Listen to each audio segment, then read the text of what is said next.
If you have an extra $800 burning a hole in your pocket, you'll learn a lot about wine. And the thing is, with sommelier, it covers cigars, covers water, covers beer, spirits. Everything sommelier is just wine, but it started out as the catch-all for service in terms of beverages and experience and luxury. Got it.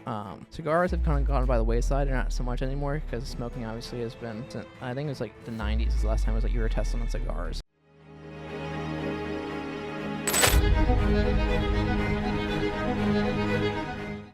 Happy Monday with the Cameron Brown Show. We have Sebastian Estes. Let's go. Cheers again. Cheers to you, Cam. Thanks for having me. It's been fun. Glad to have you on. Are you comfy? Yeah. I've gotten so much shit for these throw pillows. I mean, I don't see why I like them. I think they're kind of cute, right? Yeah, I mean, cute, comfy, functional. Yeah, does it look like I designed this place? Doesn't have to. It's just clearly a woman's touch. I had nothing to do with it. You can see my painting over there, which we won't refer to during this podcast. And then the alien and the bull, which I'm not sure how visible they are in the actual video, but I think they look pretty cool. Yeah, I think they're tight. I mean, you're going to have a little bit of, what is it, accent pieces, what they're called, or whatever else, Is that what they are? I think accent so. Pieces? Yeah, it's like everything else. Accent alien? Yeah, because you have like a lot of like greens and sage and whites, and then you have a pop of color with the bull and a little bit of, extraterrestrial activity. Does this make me artsy? Am I creative? Yeah. So creative. What is it? Like art subjective, whatever. It's not kitschy. Yeah, art is now a banana and duct tape on a wall. $120,000. I got a hat with that on it, And actually. that guy ate it. He ate the damn banana. I mean, what else are you supposed to do? You pay for a banana, you're going to eat it. It's $6.1 million for a banana, for whatever he paid for it, and you Yeah. eat the banana. What a thug move, though. I mean, it's like, it's a banana. Like, it's supposed to be eaten. I honestly, though, as I watched him eat the banana, I was like, God, I wish I was that guy. Yeah. It's like I was saying. It's like, just because, like, the statuses of different people, you can never imagine, like, to have that much money and eat a banana. Where I wouldn't, like, I see a banana in the grocery store for, like, $2 a pound. Like, ooh, I'll prefer, like, I'll buy a bunch from this $1.50. $2 too much for me. And then you have some people playing. That's for a bunch. The same way. I'm like, that's an expensive banana. I'm not paying $7 for a banana. Exactly. It might be organic and perfect and have no pesticides and be great for my body, but I'm not buying that. But here's the thing: bananas are all clones of one another anyway. Like, they're all what? You didn't know about that? They're like, all clones. Yeah, bananas aren't like the banana now is like. Are you saying bananas aren't real, like birds? Yeah, like birds, exactly. Where like my wife thinks labradoodles are fake, or golden doodles are government agents because it sprung up overnight and everyone has one. Wait, labradoodles? No, golden doodles. Golden doodles. Golden doodles. Are government agents? Yeah, because they sprung up overnight and they're in everyone's houses. God, this is going to be a conspiracy episode. I love it. Yeah, we're already going down that road. I'm trying to eat my mic when I can't even eat my mic. Have you got some frosting you put on it? Enough? Just put some frosting on it. It's the Blue Label. I'm not actually drinking Blue Label yet. We will hear shortly. All right, so let's get this thing started. Let's stop with the bullshit. Just kidding. This entire episode is going to be total bullshit, which is going to be amazing. It's going to be a lot of fun. It's going to be so much fun. I don't think you're ready for me. We haven't even gotten started yet. Oh, all right. So we're going to start here. I'm going to let you introduce yourself. Okay. Just give whatever you want, your 1 to 2 minute synopsis, background, and then we'll go from there. Cool. All right. So, as you said, my name is Sebastian Estes. I went to the College of Charleston. I was a German hospitality management double major. Spent a year about in Germany, working in a hotel, going to school there.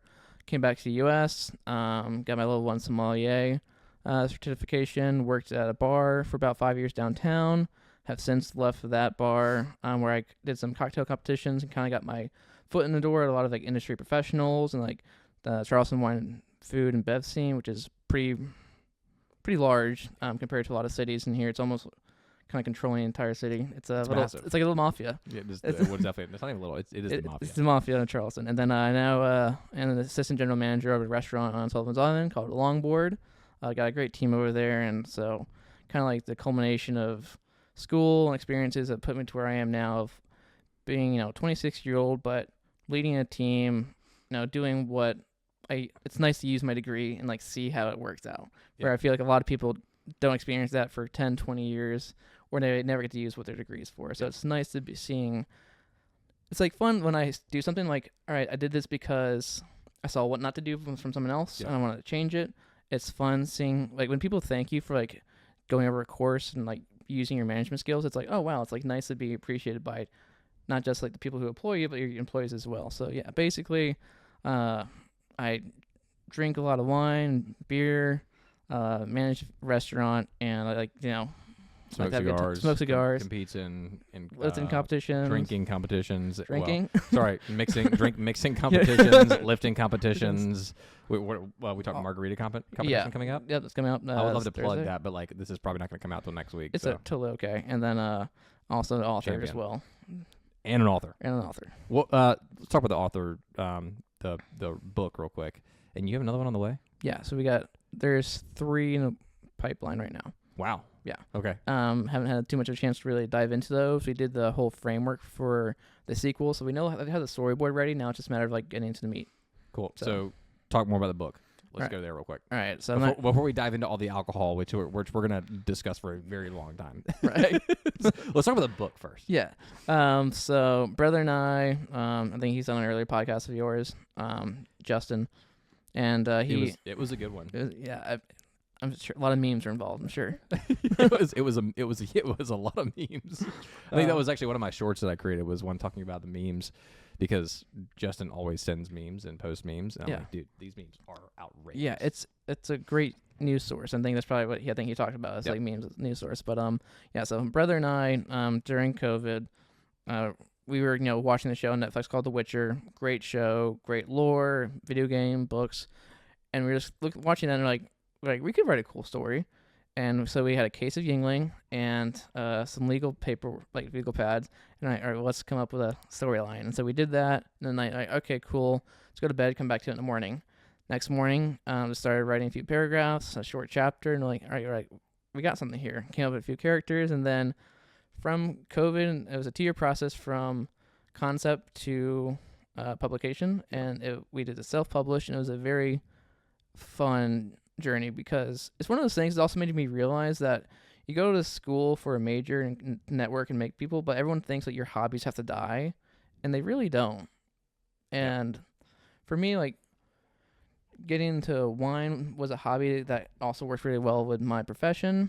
Even cigars, the more knowledge you accumulate, the easier it is to like make relationships with people. And those relationships, like whether I'm talking to a table, am I asking them from out of town, I see a hat or something, like I always like pointing out the small things. That's actually I learned that trying to pick up girls when I was younger, was that you can use like the lines, whatever else. But once you find a small, like always compliment like a smile or nails, like if they have nails done, you mention that to in sales we refer to it as active listening. Yeah, because you're actually finding what is most important. Yeah. And then you're responding accordingly, instead of being like, oh, that's great, here's my pickup line. It's like, no, I actually listened to you. Yeah. When you were talking. Yeah. And I actually pointed it out, and then you responded accordingly.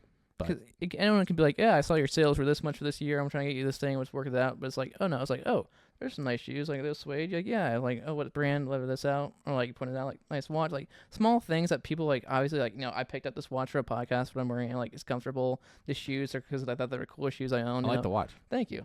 Or I like the shoes too. I don't think it's anybody okay. See the shoes. You want to show the shoes real quick? Yeah. Got some swag. But it's like people like I made conscious decisions about what I was going to wear today. Yeah. You make a conscious decision when you're going out, whatever else. Like people, small details matter to people, which is why, it's important to like pay attention to those. Anyway, going back into the book, Justin and I like writing this like had a great story, and it was very important to like it was anybody who reads it is like, oh, that's you too. But if you don't know us, it's just a great story because a number of details in there. Like it's a very food and bev focused book. Like all the cocktails are original. They have recipes in the back of the book. It's nice if you want to make a drink. It's like because one of those things like obviously like Bond is known for his Vesper Martini. Yep. Don Draper just an old fashioned. It's like the idea, but it's like we can do a little bit more than that. Like you can dive into those details, and I don't think you've even named the book. Oh, yeah, of course. So, bury the lead, like, build up. Right? And everyone's like, what's this book? So, it's called Ad Absurdum Quandary of Power, which is a pretty expansive title for a very, I think, entertaining and engaging book. Yep. So, that's the idea is ad absurdum is like Latin for taking something to its, like, most extreme.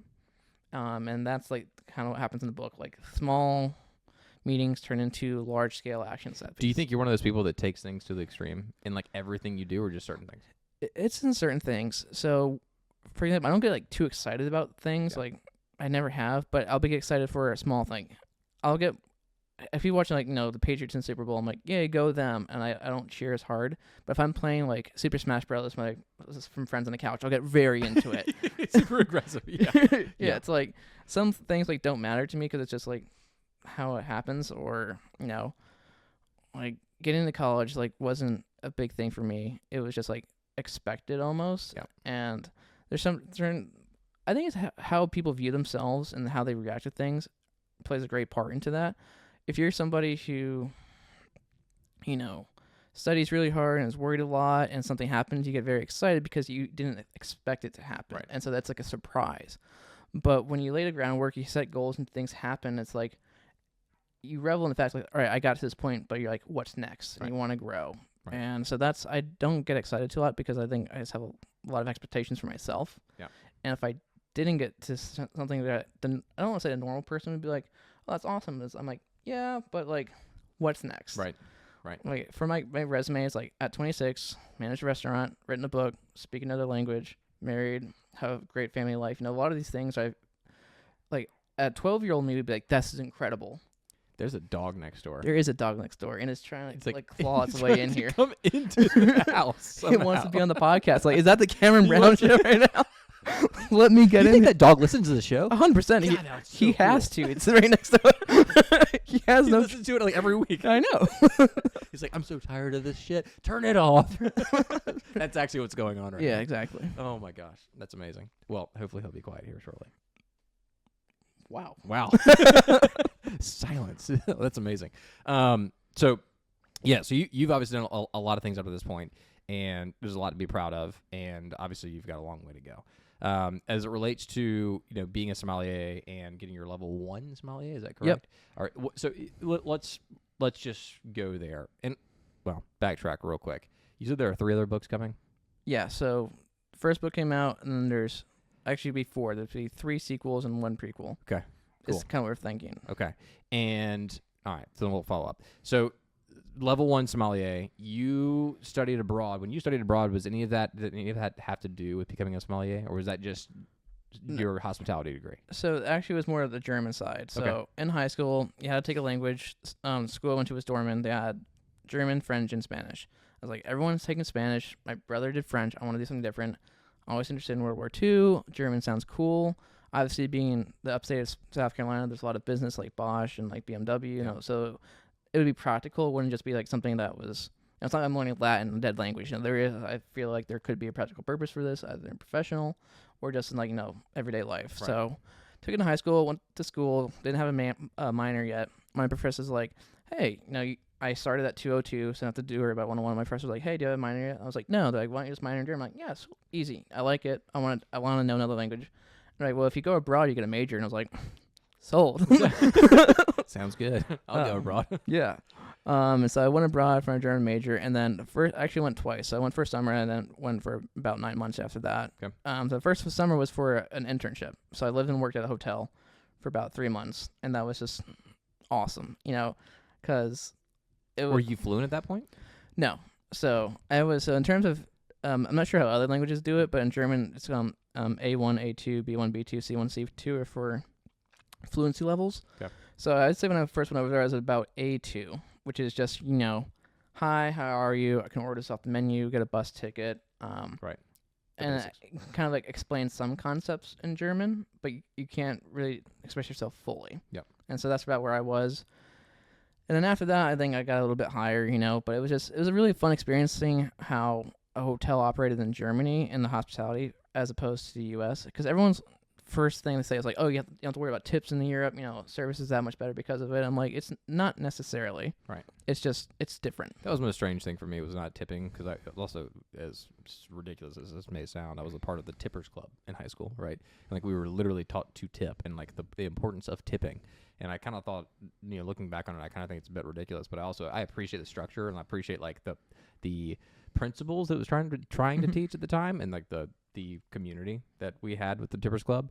But looking back on it, I'm like, all right, we took that to the next level. Do we really need a club for teaching kids how to tip when frankly we had zero money in our bank accounts in high school. I don't know. I think that club would have been better, for the boomer generation, maybe. Not I think that's the way it was, just a continuation, right? Yeah. From the boomer generation to whenever I graduated high school. You seen Reservoir Dogs by Tarantino? No. Oh man, so I think it's like one of his first films. Okay. It's kind of like a heist gone wrong, a bunch of different guys. But Steve Buscemi has a character called Mr. Pink. Okay. And so one of the first scenes is that they're at this diner, wherever else the boss, the kingpin, whatever, pays for a meal, and they're like, "All right, guys, you just leave a tip." And so everyone's go around the table leaving their tip, and Steve Buscemi's like, "No." They're like, "What?" He's like, "Don't believe in tipping." They're like, "What do you mean you don't believe in tipping?" She's like, "She only filled my coffee cup 2 times. I expect my coffee cup to be filled 3 times." and you're like, and then there's this huge theological debate about like how tipping and being a server is like one of the last occupations where you can do without a degree and still like support your family. He's like, I don't believe in it. He's like, I can make a cup of coffee at home. I don't tip myself or anything. And so that's true. I should be tipping myself every day. Exactly. And so it's obviously Tarantino, master of dialogue, whatever else, and it's a little bit more funny and immersive than that. But it's like one of those things where it's just like, I can see why people can be against tipping, but I don't think they realize what would happen otherwise. I didn't think we were going to go down the tipping route tonight, but we're going to go down the tipping route Cool. tonight. So once again, when I went to Spain for the first time, and then all my experiences in Europe, you're like, you just don't tip, right? And so the one time where I was like, I need to tip, I was like, I'm going to give this person a tip. And I literally handed the person like €5, and they looked at me like what the hell? Like, why did you just give me extra money? Like, I don't, like, it was kind of like, I don't need that. Mm-hmm. It was like, but there was no thank you. I was like, oh, you're not appreciative? I'm never tipping ever again. Then I got back to the States, and it was like, oh, gotta do that. Only 10%? And you're like, yeah, it was $100. What do you mean? That's 10. That's a pretty good tip. And they're like, okay. Right. And like walk away, and you're like, all right, so completely different cultures, right? Yeah.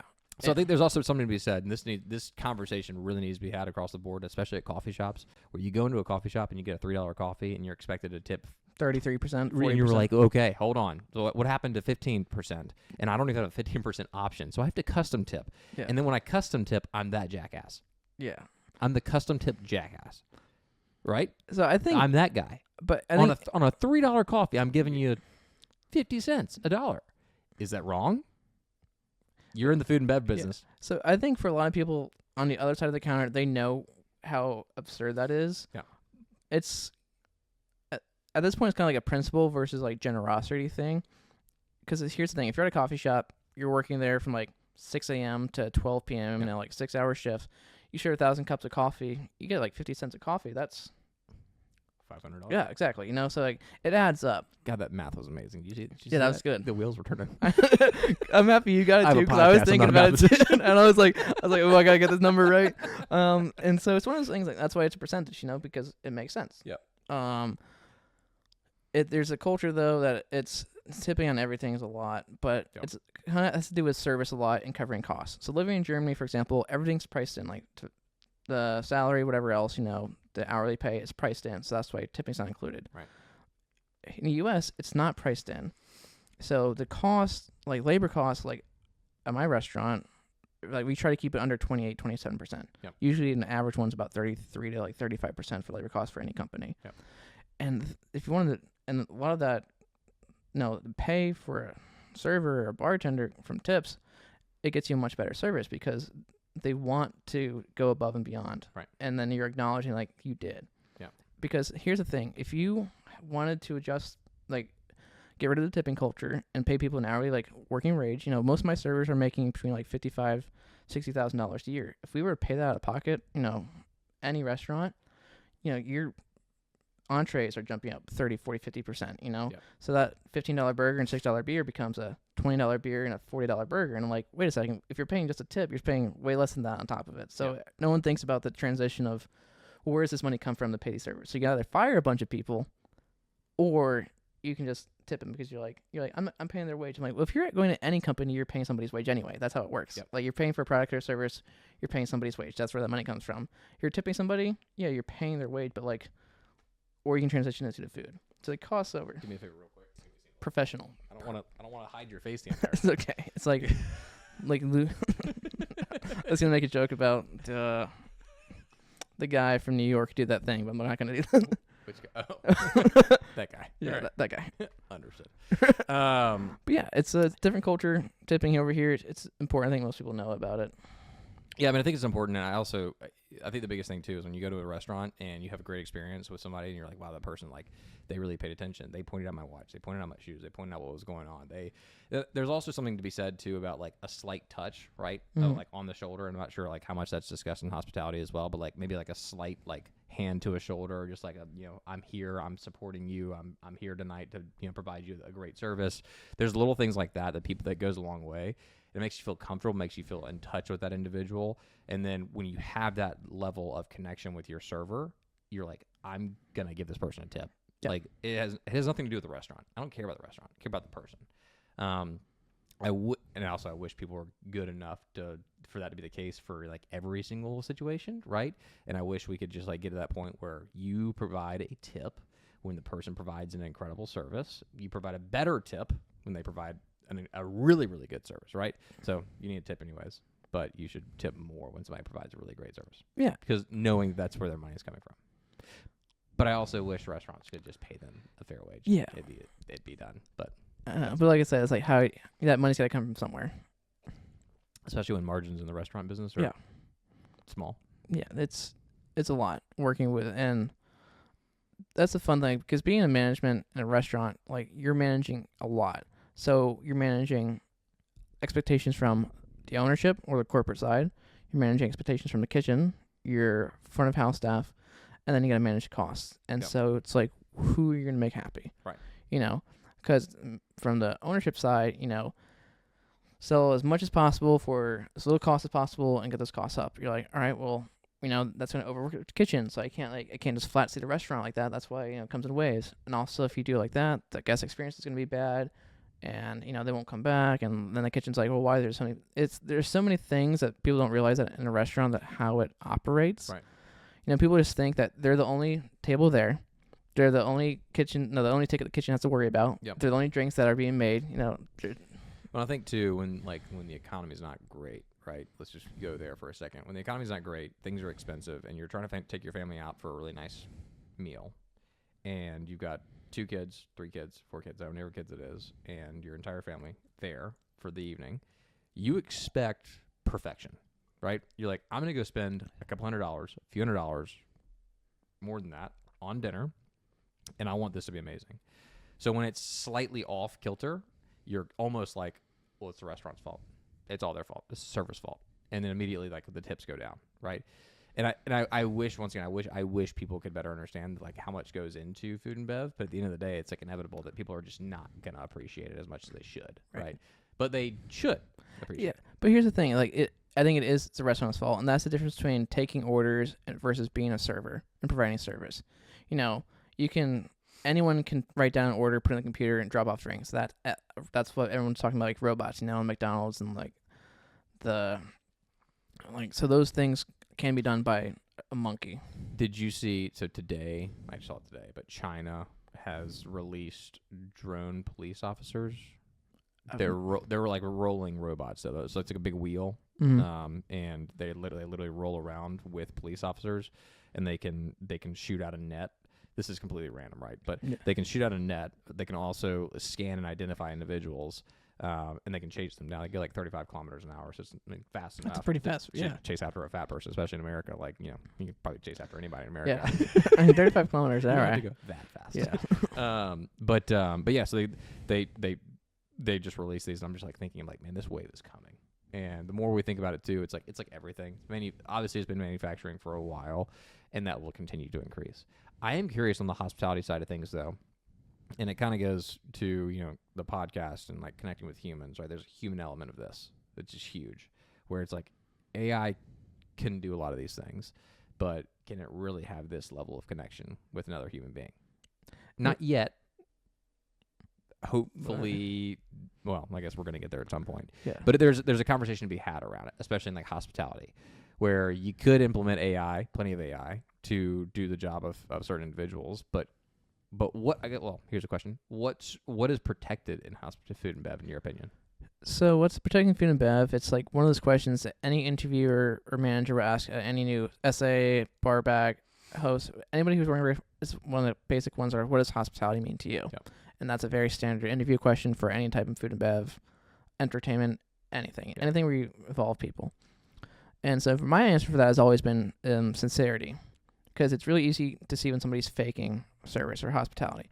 But the minute you can see somebody actually cares, like, I'm sorry your food's taking so long, it doesn't take this, or like, I'm sorry this is made this way, or this, like, once you see somebody actually cares, people like dial it back. Like the number of tables where I've gotten, like, it's really easy, like, just like, oh, I'll comp this and whatever else, send it back out, fine. It doesn't make people happy. Like, sure, it's nice to get a few bucks back off of a meal, whatever else. But seeing that the server's like, I was busy, I made a mistake, I'm sorry. Like, people owning up to it and being apologetic, like, does a lot more to diffuse the situation, like, build that experience with somebody. Yep. Where, like, sure, if you get an AI, that's always right. But, like, think about calling Verizon or anybody else and having customer service. Like, you're like, let me speak to a representative. Let me speak to a representative. I did this the other day. I was like, customer support, customer support, customer. I did it like, I do this every single time I call now because I go to immediately to customer support. I don't want to talk to the AI. I was like, I know you could probably answer my question, but I don't want you to answer my question. I want the person to answer my question. Yeah. How many stubborn people are there going to be? Or is it just like, it's just like our generation is just like breaking down the barriers, right? Maybe 20-year-olds are different now. Maybe 18-year-olds are different. I don't know. I think it's a matter of, because the thing is, you want something to emphasize. Cause you're calling somebody, you're going somewhere because you're wanting a service or you're wanting something to solve your problem. Yeah. And you want something. If it's something, I think it depends, like, on the scalability of it. If it's a minor problem, it's like, I'll YouTube, or I don't mind using the AI, like Google, like auto generate. Like, oh, like, charger isn't working. Troubleshooting issues. Like, troubleshooting issues are AI is great. If you're going to, so also another thing with restaurants, you have like limited service and full service. Limited service is like you order at a counter, someone drops your food, and you're done. Yep. So think of like Shake Shack or something like that. Like you order. I love Shake Shack. Yeah, it's great. That place is amazing. Yeah, I haven't had a Shake Shack in a while. or a Chick-fil-A. You pay first and you get your food after. That's limited service. Something like that, AI is gonna be great because you don't want a special touch. You don't want somebody to talk to you about your day. You don't want to. You just want food and you want in and out. Yep. Restaurants and bars, you go for experience. Everyone has that bartender they go to, or everyone has that server they ask for when they go to a restaurant. And that's why I think it's going to kind of protect hospitality from AI, is because, you can tell an AI, it's like, I like this wine. Oh, me and my wife went here for this trip. Like, I can't remember the name of it. What is it? And now I might be like, yeah, these are your prompts. Here's what I'm going to spit out. This is what I'm going to recommend you. You might be like, that could be totally wrong. Yeah. But you also, it's like, you want to share, like, hey, Cam and I, we went on a trip to Kentucky to the Bourbon Trail. Now we're at a bar here, and the bartender's joking with us like, "Oh, dude, I had a friend who worked there," and like, you're not just at a bar anymore. You're with a community, and kind of what you're talking about a little bit before the podcast, like the idea of the human element returning to post-COVID. Yeah. People want to mingle. You want to be part of something, and so that's why you see so many people at a restaurant or at a bar. They start. And everyone jokes about bartenders being therapists, whatever else. It's just because people, It's so true though. Yeah. When I flooded my kitchen, I stayed at the hotel down the stayed at the Embassy Suites down the way, and thank God for insurance. It's amazing. But like during that period of time, I sat at the bar and I made best friends with the bartender and know everything about her life. And it was the most incredible experience ever. For 3 weeks, I was like, I've got a new friend now. I don't remember her name now. That sounds terrible. But I felt like I made a best friend during that 3-week period. And you don't realize how much you connect with somebody over like a beverage, to relax at the end of the day and then hear about their life stories and just to have those conversations. It's very calming. It's very calming. And I recommend anybody do it. You don't have to drink alcohol if you don't want to, but go sit at a bar, have a water. Well, it's like it's the oldest thing in the world, and that's why I love it. That's why I love wine and I love beer. But the idea of having a fire, having food with people and sharing, that's what hospitality is to me. It is one of the oldest things that humanity has ever done. Sure, playing video games with people is fun, running with people is fun, but like one of the oldest things in the world of like people coming together to like peacefully share a meal is, and truly connect. Yeah, and truly connect. It is incredible. That is like this is one of the things I've struggled with over the past, especially 4 years with COVID, is like the genuine connection with other human beings, right? And when you're like, is that person genuinely a friend? Does that person genuinely care about me? Like, do I genuinely care about them, right? And you think I go back and forth about this all the time. Like, whereas like in hospitality, to a certain degree, like obviously it's a business. Yeah. Well, it is a business, but you have to be able to connect with people on a different level, right? But then taking that connection to your friend groups and like the people you actually like mix and mingle with on a daily basis, I feel like is super important because it allows you to dig deeper into that relationship and to form a better bond with the individual that a lot of people don't take the time to do anymore. because it's like, oh, my life is crazy and all these things are super important. I'm not going to take the time to build that relationship with that individual. But that's what's become most important to me is like, if I'm going to create a relationship with somebody, I don't want to just have them over and let's hang out one time and then that'd be it. Like I want to build a true bond and a true relationship. And I feel like that takes understanding hospitality to truly do that. It does. So. It's, and I think Also, speaking of hospitality, I might have a little bit of this Johnny Walker. Yeah, for sure. Let's get into some whiskey. While you're responding. Yeah. So when it comes to people nowadays and age, people don't want to be a burden to other people. So the idea of everyone's talked about like therapy and self-help books, and there's so many books and things about how to build connections with people, how to do this, that, and the other. I get a lot of my information or my character is derived from fiction. Reading stuff like Lord of the Rings, watching, an anime of this character overcoming something like that's where you get a lot of like the idea of bonds of friendship and fellowship. And so this day and age, I feel like no one wants to be a burden. And so no one wants to tell somebody else their problems or ask for help. Yep. Either because I think it's kind of gotten a little bit more so this way, but the idea of like masculinity as a thing is like, there's some memes about like, did Aragorn, son of Arathorn, about like ask for help? You're like, yes, he did. Like these manly characters in movies and TV shows. But the idea of like, if you're having an issue like with plumbing, you said you're not a handyman, somebody is, like you're kind of hesitant to call them. Like, I don't want to bother them. I don't want them to think I'm just asking for their help. Yep. Because I'm using them. But you might get that call from them like, oh great, Cam's calling me. I'd love to help him hang out. He's my buddy. And the idea of, because that's the thing. No one wants to infringe upon somebody. Right. It's like, I don't want to bother you, so I want to try to do it myself and not ask. Right. Or, no one wants to offer because people might feel like they're not going to be thanked for it. And so like, well, if I'm not going to be thanked for it, I don't want to help out. But it's the idea of, whether it's like servant leadership or like, doing to others, like golden rule, the idea of like, at the end of the day, it's never going to hurt you as a person to like help somebody or ask for help. Right. And being honest with people. I think especially with social media is a thing, everyone wants to put on the best face, whatever else. No one wants to seem like they can't do it or not living a lifestyle. But like it's a very superficial way to look at things. And I think that's the difference between acquaintances and friends. Yep. Acquaintances are somebody, you want to show up for, you want to look for best for. Your friends, like, they've seen you at the worst points.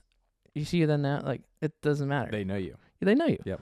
And I think it's also difficult to like let people get to know you, yeah. right? Because you also there's perception is reality, right? And at the end of the day, like you do want to put on a show to a certain degree because you want to make sure that in your work life you obviously make it clear like you're the best at what you do, and so you have to create that perception that you are the best at what you do. And that's not always the case, but at the end of the day, like if you truly want to be the best, you gotta make it others perceive you as the best. So there's something to be said there. But but at the end of the day, I think we are getting in a technological world. We're getting to a point where a lot of people are trying to connect with people on a different level, and that requires letting people in. Yeah. Right. That requires sharing your issues to a certain degree. And I also don't agree with sharing all issues online. I feel like that's one of the biggest issues too, is like, hey, don't share everything online. Like, don't share everything with everybody, but with your closest friends in order to build that relationship, get into it. Dig deeper into the topics, especially guys. And I've had a couple of people on already. We've talked about PTSD and suicide military wise, more specifically military individuals. But the issues of PTSD and the issues of not sharing, especially as a male, what you're going through with other people. And that obviously leads to issues, leads to suicide, leads to terrible things. So hopefully a bit of this is of value as we're kind of discussing this is like, hey, open up, share what's going on. You don't have to post it online. I don't think everybody really cares to see it online, but go to a friend, find a friend, share that information, and build that relationship and that bond with somebody that allows you to open up and not be judged. Right. Because we're not perfect. No. And I think it's death versus breath for, I think, friends. Because some people, I think a lot of girls, this obviously generalization, not true for everyone, but, especially in college, like I went to a girl's birthday party, so many people there. It's like 30, 40 people of their friends. You go to a guy's birthday or hang out, there's like 8 people there. If that. And it's, I think it's one of those things, I think either it's one of those things where all girls, or again, generalization, like are a little bit more open, obviously, and they openly know each other, so they can form bonds very quickly. But with men, it's, it's kind of like it's kind of like investing. I think if girls, maybe they consider friends like ETFs. There's great bundles of things that are doing well and they do it. Men are looking for like that one or two stocks that they can really invest in and like build relationships with. And I have I am fortunate enough to like where I have like kind of like subculture, like different groups of friends, about 4 to 5 guys per group. Yep. But to where all the relationships are like well knit and tight. And I've been asked by them to help them with things, or I've asked them to help me with things. And it's one of those things to where, these are people who like I go to bed around like 2 a.m. Like I said earlier. That's just like I worked at a bar, getting home at 3 or 4. That's kind of like normal for me going to bed too. So like for me to be up before 10, if I'm not going to work, is like rare. So like to have somebody who is calling me before 10, I'm answering. And it's like I'm like, what's up? What can I do for you? It's like, can I talk to you about this? Can you help me with this? Lost my dog. Like issues where I guess kind of like hospitality is like my answer is like sincerity. Like I'm your friend. I am going to help you. Right. And it's kind of hard to come by. It takes time. It is very difficult to come by, and it's also difficult to get other people to the point where they're like, "Hey, you can call me," but genuinely, you can give me a call, and I'll be there, because you also don't want that person to perceive you as weak, and I think that's like a big. And I say for me, and I really don't I don't want people to perceive me as being weak, like, but I've got my own issues, right? Everybody does, but you don't want to call a friend and be like, "I'm thinking this thought today, like I'm going down this rabbit hole. Can you help me out?" And you're like, but that's because it also places a burden on somebody else. But to that point, it's good to have those conversations. It's good to open up and find your group and find your community and find your tribe. There's actually a really good book called Your Tribe, which I'm trying to think of the name of the author right now, but it talks a lot about that, right? Finding your people that you go to. You don't need 15, 20 different people. You just need a few really close buddies that you go to in need, whenever you're in need. Off that topic real quick. I kind of want to dive into the sommelier stuff, and because that conversation could go on for a very long time. We go down a deep, dark rabbit hole of our problems and people's problems in general, but we get in our heads, right? And you got to get out of your head, and you got to start taking action. You got to keep moving forward. Yeah, I think the best thing for that is like grab some beers with some buddies a couple times. That's all it takes. Beers and buddies. I love that. You can like change it for everyone. It could be hot chocolate and friends. Whatever. Just beers and buddies, cigars and chicks. I mean, that's Yeah, it's like I said, it's a community, like having community built around like a beverage and a food and just hanging out. Yeah, I think it's one of the oldest things in the world. I think it's one of the most important things in the world. It's just getting together. Absolutely. Yeah. So, sommelier level 1. Right. What does that mean? So there's 4 levels of sommeliers. I'd say it's like 1's an associate's degree, 2 is a bachelor's, 3 is a master's, 4 is a doctorate. Okay. And the levels are varying different. So I went for my level 2 and I failed. So I went up to Boston. I passed the service portion. I passed the theory portion. I just failed the blind tasting portion. So service, what was the second part? Theory. And then blind tasting. Okay. So level 1 is called an associate's degree because they give you a book. You can either do it online now since COVID, or I did it in a seminar in person where it's 2 days. They go through all the regions to you, all the different topics, and at the end that you take like a 90-question exam. Okay. So I did pretty good on that. I missed 2 questions. Felt pretty good about it. Second exam, I say it's like a bachelor's because they don't give you all your information to pass. You don't know what's going to be on the exam. You just know that there's a theory portion, a blind tasting portion, and a service portion. Got it. The service portion for level 2 has been traditionally and almost has always been champagne service. Okay. Which is a little bit different than different types of wine, how you open it, how you present it, whatever else. Do you have to work in food and bev to get your smell maybe become a level 1, level 2, level 3? Level 1, no. So that's what I always, if you have an extra $800 burning a hole in your pocket, you'll learn a lot about wine. And the thing is, with sommelier, it covers cigars, covers water, covers beer, spirits. Everything sommelier is just wine, but it started out as it's the catch-all for service in terms of beverages and experience and luxury. Got it. Cigars have kind of gone by the wayside. They're not so much anymore because smoking obviously has been, I think it was like in the 90s is the last time it was like you were testing on cigars in the sommelier world. But yeah, is it simply because like tobacco seems bad for your health? Yeah, the culture, like it's changed, but isn't everything? It is, and that's why I think it's important to obviously, one of my biggest things, like I love sweet treats, I love coffees, I love wine, I love beer. the reason I exercise and work out as much as I do is so I can enjoy those things and like feel good about myself. But obviously, go to the doctor, get a physical check your cholesterol, things. I never, suggest that you should do something that you would consider unhealthy. If you're not somebody who likes to drink a lot, don't drink. Don't. Have we talked about like what's right and proper? It isn't necessarily what's best for you. Gotcha. But going back to sommelier, so like level 1, easy. Level 2 is you have to do your own research. They recommend you work in food and beverage industry. You don't have to, obviously. They just recommend that you do because one, why are you putting in hundreds of hours and money for if you're not gonna if it's just a hobby? Right. So level 1 thing, if it's just a hobby, do it. It's a great course. If you like wine, you'll be in the 95th percentile really quickly. Yep. Level 2, bachelor's, because you have to buy your own books, do your own research, figure things out, and just get as much knowledge as you can. And hopefully, when you get to that point, you'll have it. Yep. So that's level 2. Level 3 is you have to write a letter of application before you can even take the exam. You can't just sign up for the exam. Okay. You have to submit an application this is why I want to take level 3. And I think there's about 600 or 700 level 3 somms in the world right now. Wow. Yeah, or maybe about 1,000 now. It's grown a bit, but it's are they the vast majority of them working at restaurants? Are they owning their own businesses? A little bit of everything. A little bit A, a little bit B. Some do consulting, do a lot of training for people who are trying to become somms or at restaurants. Got it. Some like Femi, he owns Graft. He's an advanced somm. He's level 3. Okay. He owns his business. And then if you go somewhere like Sorelle or Charleston Grill, they'll have an advanced somm or a beverage director position. So it's it's one of those things where you can.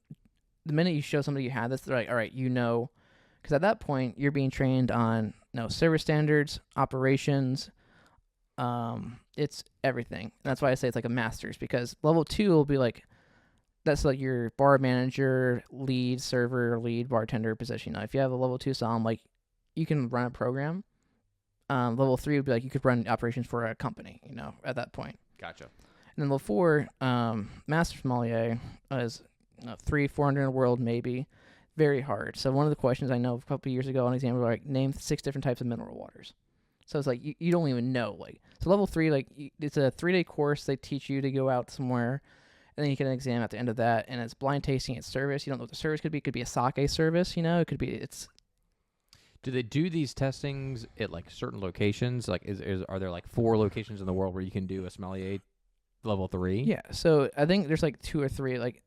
Once the higher you go, the less availability there is, obviously, in a smaller group it is. So, level 1, most big cities will have them, the CMS, the Guild of Sommeliers, in November starts releasing dates every 3 months ahead of time of where you can take it and sign up for it. So it sounds like CMS has a monopoly on the sommelier. Yeah. Space. Well, it's CMS, that's their course. No, it's their thing. Gotcha. There's also something called WSET, which is a different type of.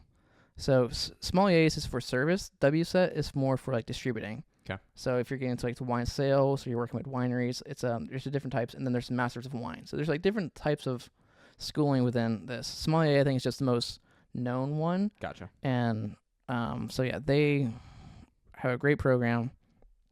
And then like I said, level 4 is doctorate level. It is, so for number of wines at the blind taste, it gets more and more in advance. It's just, you have to, once you get to that point, more than 0.001% of the world when it comes to beverages. Yep.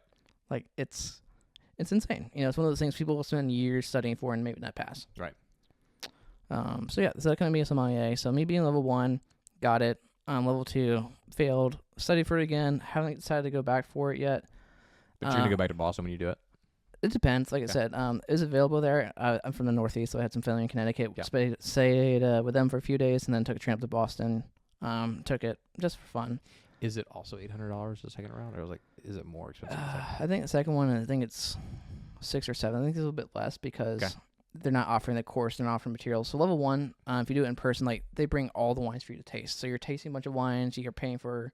They're usually around an auditorium or some type of hotel conference room. So what you're paying for goes towards that thing.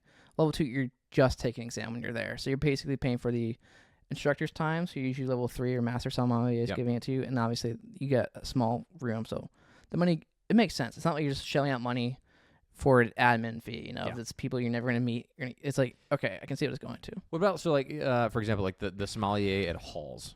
right? Mhm. I mean, is that person a level 1 as well, or does it kind of just depend on? I mean, or are they? I think his name's Justin. But I think they're level 2 or level 3. Okay. So level 2 at Halls or, Peter Luger, like they're probably gonna be 3. It depends on what the GM and the owner wants to have and how extensive they want it to be. And then there's some people that like Josh, who owns Wine and Company downtown. It's a great wine bar. He's a member of the guild. Tuesday nights, is there? He's tasting on Tuesday nights. Yeah, I don't. Tuesday night tastings there thanks for the plug. You're welcome for the plug. Yeah, there's not many people listening to this podcast, but it's okay. Wine and Company, if you're downtown Charleston, great wine bar. You think he'll sponsor the podcast at some point? Maybe, I don't know. We need to get a sponsor for the podcast. Yeah, we'll find, I mean, I'm sure there's somebody who's got money to shell out. Johnny Walker. Yeah, Johnny Walker. That would be a great plug. That would be incredible. Johnny Walker, if you want to sponsor this podcast, I'd really appreciate it. Or a Sazerac from Buffalo Trace, whichever one. Well, competition. Start bidding for sponsorship rights. Or Temu. Yeah, or Temu. Hey, Temu, if you want to sponsor this, feel free. Yeah, after you do 5 minutes of games. But no, Josh does owns Wine & Co. Great wine bar. Not a member of the guild, but he knows probably more than I think level 2 or level 3 would. He's just, it's one of those things where, you might not have a degree or a certificate in something, but you might be a savant in it, and that shouldn't disqualify you. It's like the difference between having a CFA versus being a good investor. Yep. One gives you somebody has that, you're like, all right, I can trust them to know what they're doing. But does Warren Buffett have a CFA? I don't know. But if I've had to choose between some guy at Merrill Lynch or Warren Buffett with my money, I'm like, here you go, Warren Buffett, because it's just $1 billion entry fee. Yeah, but it's the idea of like experience and knowledge versus like a certificate. Yeah. And so that's kind of like where I'm like, no, I read a lot on my own about wine now. My wife's works at a wine bar. She's a level 2 and she knows a lot about wine. So between the two of us, it's like one of those things where I really enjoy it. But where does she work? She works at Wine & Co. actually. Oh, cool. And then also at Accident Park Circle, Good Accident stuff. Wine. Love it. No. So the bourbon and scotch that we have today. Yeah. Can you break down what we discussed earlier? Right. Because what we have here is not just a normal bourbon, and we also don't have a normal Johnny Walker Blue Label. Yeah. So give us a little bit of backstory here. So it's one of those things. I feel like whiskey is very misunderstood, and it's one of those things if people, and that's why you have somms in restaurants, and that's why if people just took like 2 minutes of time out of their day to read about something, they'll know more than 95% of the people in the world. So obviously with bourbon, everyone's, for example, thinks, oh, it's got to be in Kentucky. That's not true. The qualifications for bourbon is that it has to be, what was it? I think my angle died. Okay. Oh no, my angle. Hold on real quick. Yeah, take 1 sec. So for example, with bourbon, it has to be 51% corn in the mash bill. Mash bill is the amalgamation of grains that are used into it, like a mash, So all whiskey is like distilled from, corn, barley, wheat, whatever types of grains you can find.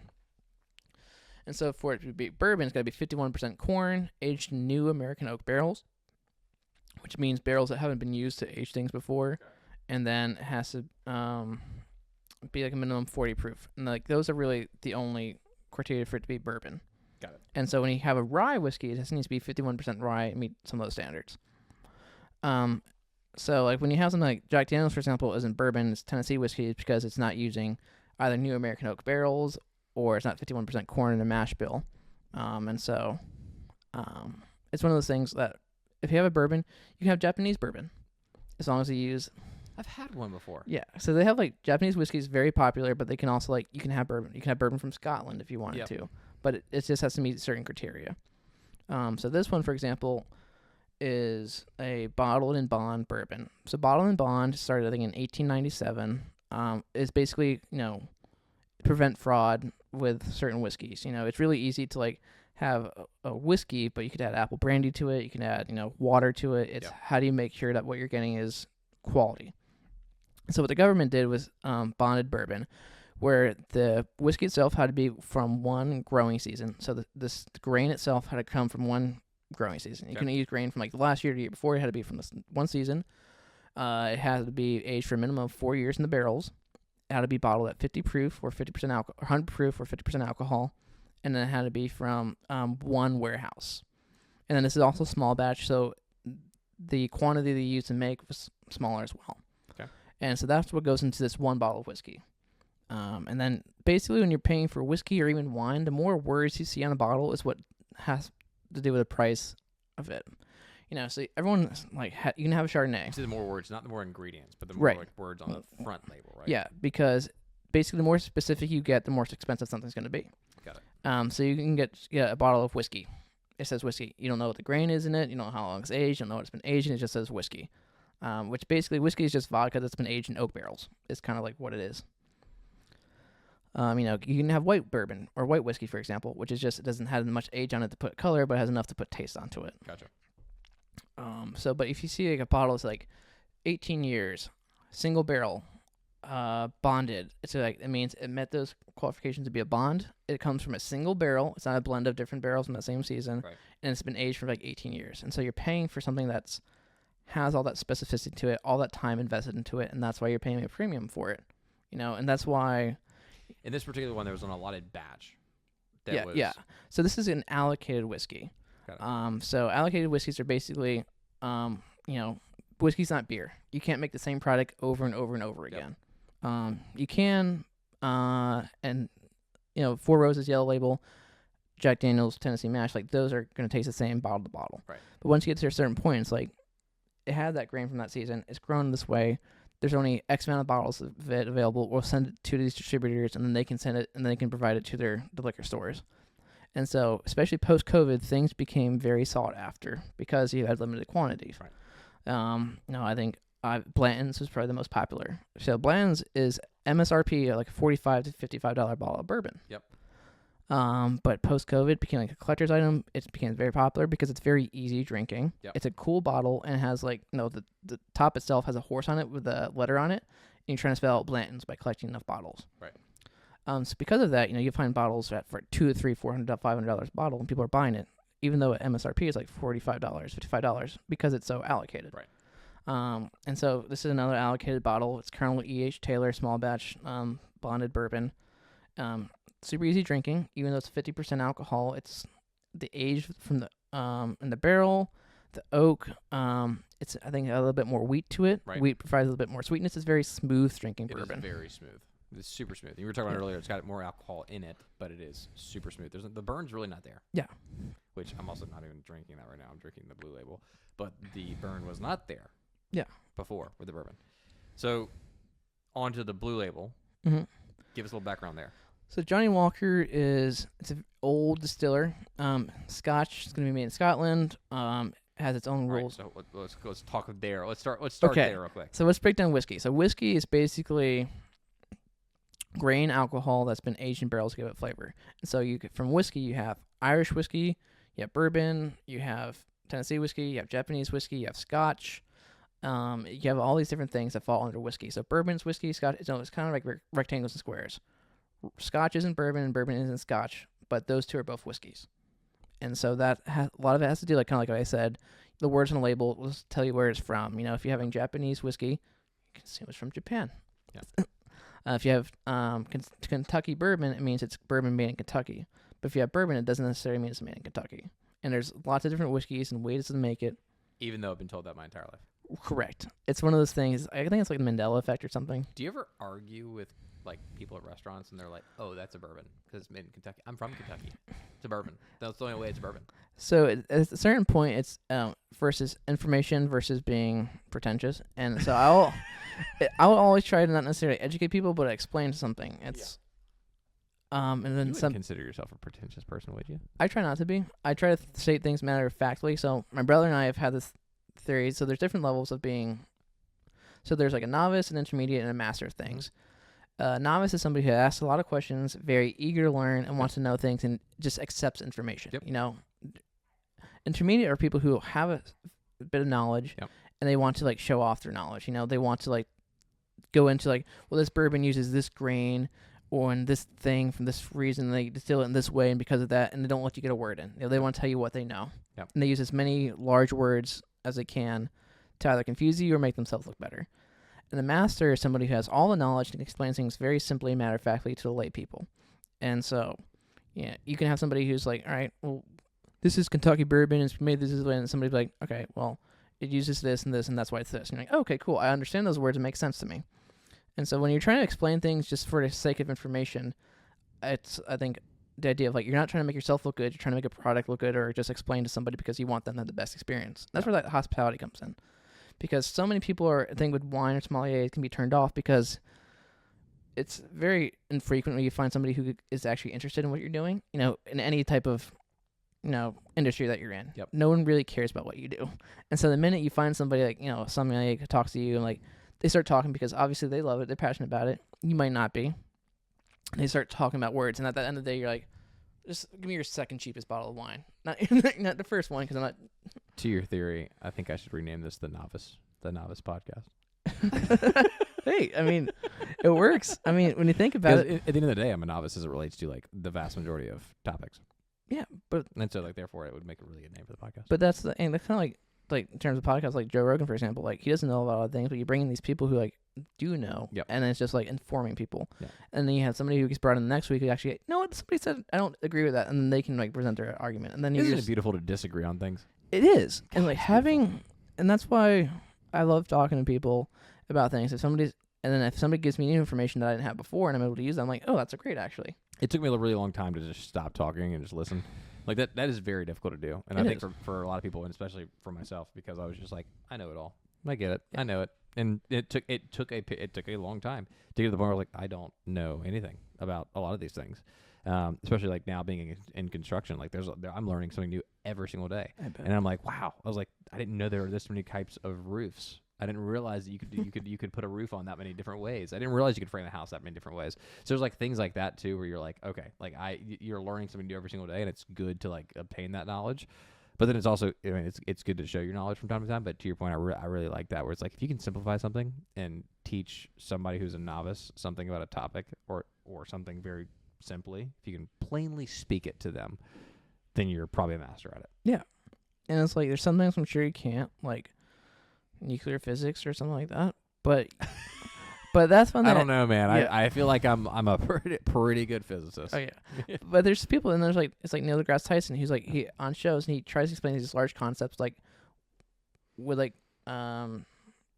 props, I guess, and like explain them things simply as like Bill Nye. Yeah, Bill Nye. It's like everyone gives him shit because like he's not a real scientist or whatever else, but he could explain. The writers did it for him, whatever. Yep. But he was able to explain these broad concepts simply and then pick it up. And then if you want to do more delving into that on your own, you can. Yeah. But, it's one of those things like being in a restaurant, whatever else, it's like, or going back to whiskey, I can tell you what makes this a bourbon and what's not, or like how this one's different from that one. But it's like what you were saying earlier, like I can't really taste the difference. Yep. And honestly, I can't either. Like my palate is not so in sync. I feel like I could taste a difference if you line them up, right? And I did we did a little cruise when we were in Europe this past year, and there was like a taste testing of 5 different bourbons, and I was like, oh, this is super cool. There was a Japanese bourbon in there, and the Japanese bourbon was by far the best of all of them, and I forgot the name, but I've got a picture of it, and I need to pull it up at some point. But it was by far the most smooth bourbon I've ever had in my entire life. And I was like, I would have never considered a Japanese bourbon. Yeah. Would never have considered a Japanese bourbon. But you mentioned Scotch earlier. Scotch is made in Scotland. Yeah, that's like one of the prerequisites. It's and then in Scotland you have the Highlands. So one of the most famous ones, I think, Macallan's from the Highlands. You have Speyside, you have Lowlands, and you have Islay, and you have, I think, Campbellton. Okay. And so those, like within Scotland, you have different regions. And so, like I was saying, like the more words you have on the label, the more specific it is. Yep. So you can like Islay Scotches they use a lot of peat. That's like a distinct flavor. Yep. So if peat is a moss that's grown, and it's used and it's in its distillation process, like because all like distilling is that first you ferment something and then you basically boil it to its steam, and then it goes down in coilers and it cools down. And that's the distillation process. It's basically you cook something, you let it ferment, and then you cook it again, you heat it up, or like, making alcohol is like a very simple process. Speaking of which, are you a fan of moonshine? Kind of. It's like, I mean, like, would you, and you don't say this like legally, illegally, like obviously there's legal moonshine now, but like when you taste like moonshine, would you go out of your way to like pick up a bottle of moonshine? I don't know. Any moonshine I've ever gotten has just been given to me. It's I don't go look for it. Same. It's like you don't ever ask for it. It's just like here you go. Which sounds terrible, but like back in high school, I feel like it was like the thing at bonfires. You're like, there's moonshine. You're like, you're gonna have moonshine. Yeah, which white also, lightning. We also like grew up in the sticks, so like, there's that part of it too. Yeah, where you knew somebody. Somebody's got some type of something. Somebody's making something. Yeah, but with Scotland, it's so Macallan, and then it has to do with single malt versus blended. So Johnny Walker and most of the things are blended. So the idea is like you have a blend of grains and barrels that are mixed together by the master distiller who's like, I like this flavor profile. This is what we're going for. Yep. Single malt is kind of what it sounds like. It's a single malt of a grain. Whatever that grain is, it's up to the distiller, but it's what it is. Not a mix. It's not a mix. Single grain. And that's how they make it. And that's why, it's the problem is that grain might not have a lot that season, so it might be smaller. So it varies from year to year. And then you have different things you can add to it, like peat. Like I said, it's a moss. That's an island of Islay. I think Islay means island in Scottish or Celtic, whatever. It's the island of Ireland. Yeah. And so there knows, like, when people think about Scotch, it's like, oh, it's so smoky. It's like, well, that specific one is Lafroy, Lagavulin. Those are like probably the two most known examples of Islay Scotches. And then you have some Scotches that are aged in different casks, and that's the thing too. What something's aged in adds a lot of flavor to it. So for bourbon, for example, it has to be aged in new American oak barrels. What you can do with Scotch is it doesn't follow that suit for aging. So one of my favorite is Glendronach makes a Pedro Jimenez sherry cask aged Scotch. All right, let's backtrack on that real quick. Glendronach makes a what? Pedro Jimenez sherry cask aged Scotch. So Pedro Jimenez is a Scotch or a sherry, sorry. And it's a very sweet raisiny style of sherry. Okay. Sherry itself is a raisiny. So sherry. We're getting like notes now. Yeah. I feel like. Well, it's also so grapes when they get dried out and sweet. Do you need to refill yourself? Yeah, I'm gonna get a refill in a second. But grapes obviously are what's used to make sherry. Sherry's a wine. Yep. And grapes when they get sweet turn to raisins. So Pedro Jimenez is a sweet style of sherry, has like a very literally like a raisin because it's grapes. They're sweet, a little bit more sugar content, and you age a Scotch in there, which can be kind of bitter and biting. But it has this really nice, distinct, like rose petal, raisin, cherry pit. Like it's a very incredible smell and flavor. Okay. And it's just delicious. And so it's not smoky whatsoever. And the bottle itself is like $60. Speaking of which, that blue label is pretty smoky. Yeah. So I wouldn't consider this a smoky Scotch. Not at all. No, it has some smoke to it compared to like a bourbon, for example. Okay. But it's like a Lagavulin 16. It smells like Band-Aids that have been sitting like in a cherry, like a smoker. Got it. It's you'll know the difference right off the bat. What about like a Macallan? So that's going to be a single malt Highland Scotch. So that won't be too smoky. Okay. And this is another thing. Also, like you're talking about your family going out spending money. You want a good experience at a restaurant. Yep. So I had a bartender who worked for me at the last bar I was. Some guy came in asking for Macallan. He's like, "Oh, we don't have that, but we have this other whiskey in a similar price point." The guy's like, "Okay, it's got to be the same." So the guy asked for Macallan. This kid pours a Lafroy. Lafroy is an Islay smoky Scotch. It's like mezcal and tequila almost. Yep. It's like if you've had tequila and you have mezcal. Mezcal is made from agave, like tequila, but they literally smoked the agave plants before it, and so it has that smoky flavor. This guy had it like almost spit it out. I was like, I can't drink this. What the hell? And that's why when you go somewhere, you expect somebody to know what they're doing, so they don't make that mistake. Right. So even though something's from Scotland, small country compared to the U.S., and you have different distillers, you have wildly different flavors and profiles. And that's why it's important to, one, that the person you have working for you at a bar or restaurant knows what they're talking about, and then two, be able to relate to the guest. And so, yeah, Johnny Walker, it's got some smoke to it. It's a blended whiskey. This is a blue label. They also have the red label, black label, green label. I think they also did like a Game of Thrones release. Yeah. Or it might have been Oban. So the different labels means what? Basically, how long it's been aged, the type of blend that they use. Okay. So red label is like their basic like bottom shelf. Like you get this, when you're in high school, your dad drank it. You never want to drink it again. You got to eat legally from a gas station. Yeah. Not really. Black label is like I think they're 12-year, been aged. Probably like $30 to $40 a bottle, pretty good. Green label I think is like they did come out. I think they had one that was like mainly rye, but green label is kind of like their intermittent like $70 to $80 label, and then blue label is like their $200 It's been aged for this long. It uses this blend of things. Cheers. Cheers. We are enjoying this. Yeah. Thank you so much. Of course. And so this is the Don Julio 42 of scotches, kind of. Got it. Don Julio's got some entry level tequilas. The 42 is like their premier. Blue Label is Johnny Walker's premier. Love it. And it's delicious blended scotch. But like I was saying earlier, you can GlenDronach, Sherry Cascade whiskey scotch, $65. I'd drink that over this any day, because it's a flavor profile though. But it's I guess everybody enjoys a different flavor profile. They do. And the thing is, people don't realize that. Oh, they're in high school. They have Captain Morgan and Coke. They don't like rum. They threw up when they're like, rum sucks. And you're like, well, rum experience. It's like there's the breadth to rum is so much. Yeah. Chardonnay. People are like, ooh, it's buttery Chardonnay. I don't like Chardonnay. That's a specific style, generally Californian, oak, vanilla, a lot of characteristics like that.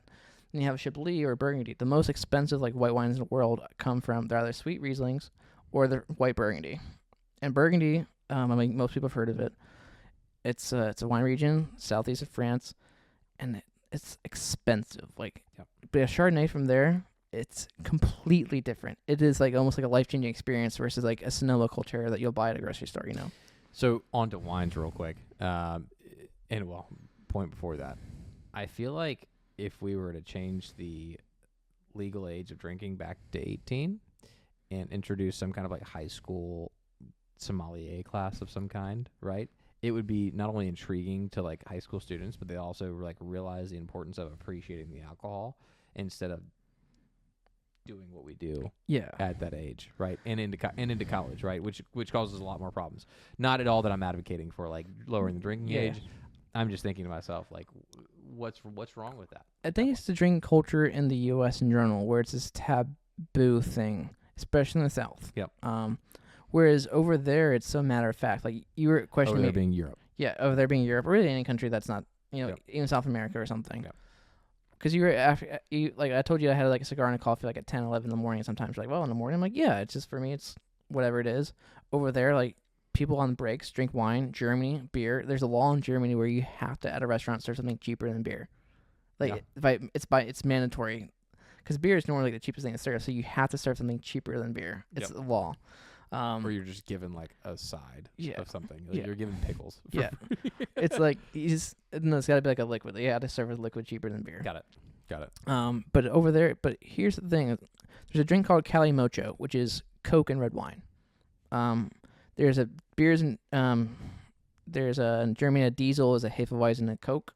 A Radler is usually like a lemonade or a Sprite and a beer. Yep. So it's the idea of like these things were created, I think, by younger people because alcohol is naturally very bitter. It is not something that is easily approachable. Some things are, or some people just have the palate for it.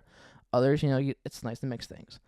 And so the idea of for people to like do those things, it's stems from a younger generation because they want to drink alcohol, they want to have a beer with friends, but they don't necessarily like want it at 8% or enjoy it. Yep.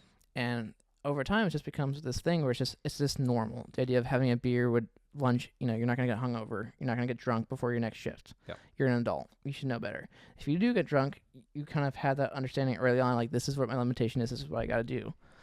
But it's here, like, the number of kids at CFC who, College Charleston, I just had to go into, like, hospitals or had alcohol poisoning or throwing up. It's just, they have no idea what their limits are. They have no idea what they're drinking or how they're drinking or how much they're drinking. Because I remember my first night getting drunk, freshman year, meeting just some people in the dorm, playing like get to know you games, Smash Brothers. Yeah, Smash Brothers, and stuff. And then like Never Have I Ever, stuff like that, And then I remember I'm just crushing tequila shots. And like, I'm a legend. Like, alcohol's got nothing on me. I am a legend. I'm like, because I had like 12 shots of tequila like back to back that I just drank hanging out. I'm like, and I was totally fine. I didn't feel drunk. I didn't feel aloof or anything. I'm like, what were people talking? Because in high school I never drank, never went to any parties or anything. Right. My grandfather came over. My dad had a 6-pack of beer. I try some. I wasn't like somewhere where like alcohol is bad for you. It's just I was never someone to like I want to go out and party and drink. Yep. Go to college, try it. I'm like, I'm at this point like 150 pounds. Like work out, eat. I'm like, it's not gonna kill me. Get back in bed, wake up, out of body experience. I can see my body in my bed looking down. I'm like, I am not good right now. First out of body experience. First out of body experience. Only? Yeah, probably. I was drunk. Like I was. You were spinning. I was. It was crazy, and I remember throwing up, and I'm waking up the next day at 8:30 to go to my 9 a.m. class, and I went through my 9 a.m. class, and I got back to bed. I'm like, I'm not good in the rest of my classes today. Yeah. And then it's that the moment where like, if maybe I had a little bit more experience drinking, I could understand what my tolerance was, and I was like, okay, 12 shots of tequila in 30 minutes isn't good for anybody of any age. No, it's not. I was gonna try to argue that point, but I'm not going to. You're right. It's not good for you. Yeah, not at any age, and so it's Yeah, but if I had known that earlier on, or like had experience, like with even a couple tequila shots, is like the idea of now it's like it's free. I can grab it, right? And that's I think the issue is that it's so taboo. It's like you can't drink it, you can't try it, you can't have it even once. It's so taboo, and I feel like this is where like especially in like Italy, right, where I feel like the vast majority of even my like Italian friends that I know too, like my Italian friends that I know, they grew up drinking alcohol, right? Vast majority of my Italian friends. Now, my Hispanic friends and others too. I think there's plenty of cultures like had alcohol to a certain degree at some point, but like there are certain cultures where like they grew up drinking because it was like served every single evening with their meal. You had your glass of red wine with your meal every single night, or your glass of red wine or white wine, depending upon what you had to eat. But it's like it just goes to show like once again the taboo of American culture at the end of the day, and it is true though. Like I mean, obviously alcohol. Let's tell on this point, right, is like not technically like amazing for your body. No. Right? I don't think either one of us is saying that like alcohol is great for your body, but if you enjoy it and you want to enjoy it, you should figure out how to enjoy it properly. Just like smoking a cigar. Same situation, right? You probably should not be smoking 5 cigars a day, but like a cigar a week, a cigar a month, cigar every quarter. To each their own. You make your decision. If you enjoy it, you enjoy it, and if it's good for you and helps you to calm down, and helps you to become the best human being you can possibly become, you do you. But I think there's also this kind of fine line where it's like people are like, oh, like all alcohol is bad or all tobacco is bad. It's like, well, I'm like, okay, well, also all 5G towers are also terrible for us as well, right? Yeah. And also my phone sitting next to me and like emitting EMFs into my brain is probably not great for me either. Seed oils, whatever you want to label as like not good for you. You can empirically say like, yes, alcohol is not fruits and vegetables and nutrients for your body. Like we all know that, but now there's the number of people who in the South drink sweet tea in gallons of it at a time and they're obese. And they talk down to you like, oh, you can't have a drink. I'm like, you're going to die when you're 55 of a heart attack. Which the amount of sweet tea that I drank as a kid, like growing up, like the amount of things that I've done to my body, like amount of Pop-Tarts that I ate. Yeah, Dr. Pepper. Dr. Pepper, Coke. Monster energy drinks? Are you kidding me? So this is, and I've struggled with this as of late. I'm like, oh, well, that's not good. It's like, but what are you doing over here, right? Like, you're not going to be perfect. It's no, like all things in moderation. Truly, all things in moderation. Yeah, everything. But enjoy it. And that's the difference, like, because obviously, sugar is also a very addictive thing. You know, people they choose to ignore that fact, but I think sugar is. I think there's studies. I can't pull this up. Here, you in the studio, pull this up for me real quick. No. But hey, what do you think the person's name's gonna be when that time comes? Nicole. Hey, Nicole, pull that up real quick. Where are you at? Yeah. She's upstairs. She's like, I am not doing that. No. Absolutely not. But it's like one of those things where... Nobody can see me right now because my camera's off. But it's okay. But they're going to see you laughing, so at least that's important. Yeah. What's up, guys? I'm still here. Yeah. Sorry, that camera just died. I was telling you earlier, like, I got to charge these things for long. It's all good. We're learning as we go. Yeah, they're gonna miss out on the alien. They're gonna see the bull and the alcohol. They're not gonna see the alien. Yeah, it's all right. The next episode, something to look forward to. We'll talk about it. Building suspense for the alien. In like 25 episodes from now. Are you coming back? Episode 75. Yeah. Oh, yeah, right now. We're at 20. Is this 28? I don't know. It's your show. Your guys. Me and Nicole. Oh yeah. Episode 75 coming soon. Alien comes back. The alien returns. Yeah, but no, the Temu alien. The accent alien. Oh my gosh. Yeah, but no, it's like the thing is alcohol in the U.S. and it's so bad for you. Smoking so bad for you. Like, yes, like it's. If anybody says it's not bad for you, they're dumb, and that's it. But it's the idea of. It's kind of bad, but like, life is short. Some things are good and can be enjoyed in moderation. It's not. I don't want to say it's not going to kill you because cancer is a real thing. Alcohol intoxication is a real thing. Your liver is something that needs a process. It is a poison. And are there studies that say like a beer or red wine after a workout is good for you and helps like there's histamines in it and helps with the blood? Like, sure, there's a lot of studies that say there is for it, but there's no doctors saying a glass of scotch at night is gonna like make you live longer. But it not necessarily gonna say it's gonna like shorten your life. What about the argument of a glass of red wine? Also, which one should I enjoy just a little bit more of? Whichever. It's whichever you prefer. You've had both Are you now. sure? Because I feel like the Blue Label, considering how expensive it is, I feel bad. Just like I didn't pay for it actually. well, that's ridiculous. I'm gonna take it. But to that point about red wine, what are your thoughts on like the health benefits of drinking a glass of red wine? I think there's studies there, like I said, that say that it is helpful for you. And there's a lot of Italian grandmothers out there who are 98 years old and have like 2-3 glasses a night. It's like case by case, person to person basis. It's also how are they drinking, and it's the idea of that if glass of red wine's bad for you, if somebody says that, then I'll say, all right, well, a soda a day is bad for you as well, Like, it might be a heavier pour than I was expecting. Oh, go for it. Like, here's another thing for me. Like, I don't drink good stuff when I'm alone at home. All of the stuff that I have, I share with people. That's a good move. That's a good hospitality move. Yeah, but it's like talking about like I love sharing things. I want people to try things. Yep. I know what it tastes like. I know what it is, but I also know what I like. Yep. And so like my favorite thing to drink is Famous Grouse. It's a blended scotch. It's $50 for a handle of it, and I drink that all the time. I think it's delicious. It's what I want. It's because it's kind of like cooking. Yep. Everyone I think is capable of cooking a fantastic meal. Like every Christmas I do a beef Wellington. I'm not making that for myself. Yeah, everyone's capable of cooking a beef Wellington. Did you hear that? Yeah, everyone is capable. Well, if you watch Ratatouille, everyone can cook. If you're a Ratatouille expert, you absolutely can do a beef Wellington. Yeah, just putting that. But everyone can make like I think one really great meal. But that's not what you're having every day. You have it when friends come over or for a holiday. Yep. You put in the work. Other times than that, a nice BLT is fantastic. And so absolutely. I don't even know if I can make myself a nice BLT on a daily basis. Oh no, it's get good bread, Duke's mayonnaise. Can't use Hellman's. Sourdough. Oh yeah, 100%. You gotta go sourdough. Are you a big Mazda fan? Mazda Deli. Oh yeah, I thought you said Mazda fan. I was like, I am driving a Mazda. Yeah. But a big Mazda Deli. Yeah, fan. I've been there a few times. Like they have great cookies and great selection. It's just one of those things though. I have to say, for being in food and beverage as long as I have, I really don't go out for much. Like comes from food restaurants. You're more of a producer, not a consumer. Right. It's also of the food. It sounds the kind alcohol maybe. Yeah, but even alcohol, I don't go to bars. I hate bars and I hate restaurants. And I say that because I appreciate the craft and what they do, but I'm a very good cook. My wife's a very good cook. I know my alcohols. I can get it like a lot less expensive. You know the business. Yeah, I know the business. No, it's like one of those things where it's like I've seen behind the curtain. Yeah. And like I'll go to some places. You've seen The Wizard. Yeah, exactly. Like I've gotten my heart. I'm not the Tin Man anymore. Did you see Wicked? Not yet. I've heard really good things about it. It's actually really good. I do want to check it out. I love musicals.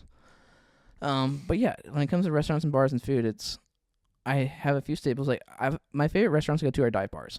I love like Royal American is probably like one of my favorite places to go to downtown. One of it's the best. Great food, great atmosphere. I got my Guinness. I got my disco fries and a burger. Great. Bar George in James Island. Got a hot dog, Guinness. I'm great. There's gonna be a Guinness. Guinness. I think is the greatest beverage in the world. I can see that. Your brother, whenever he brings it over, when he brings alcohol, he brings Guinness. Yeah, it's like Guinness and maybe a bottle of wine, but it's like always a Guinness. Yeah, I think Guinness is just because people are like, oh, it's a heavy stout beer. I'm sure he's told you this, but like Guinness, it's like 4.2% alcohol. It's like 90 something calories.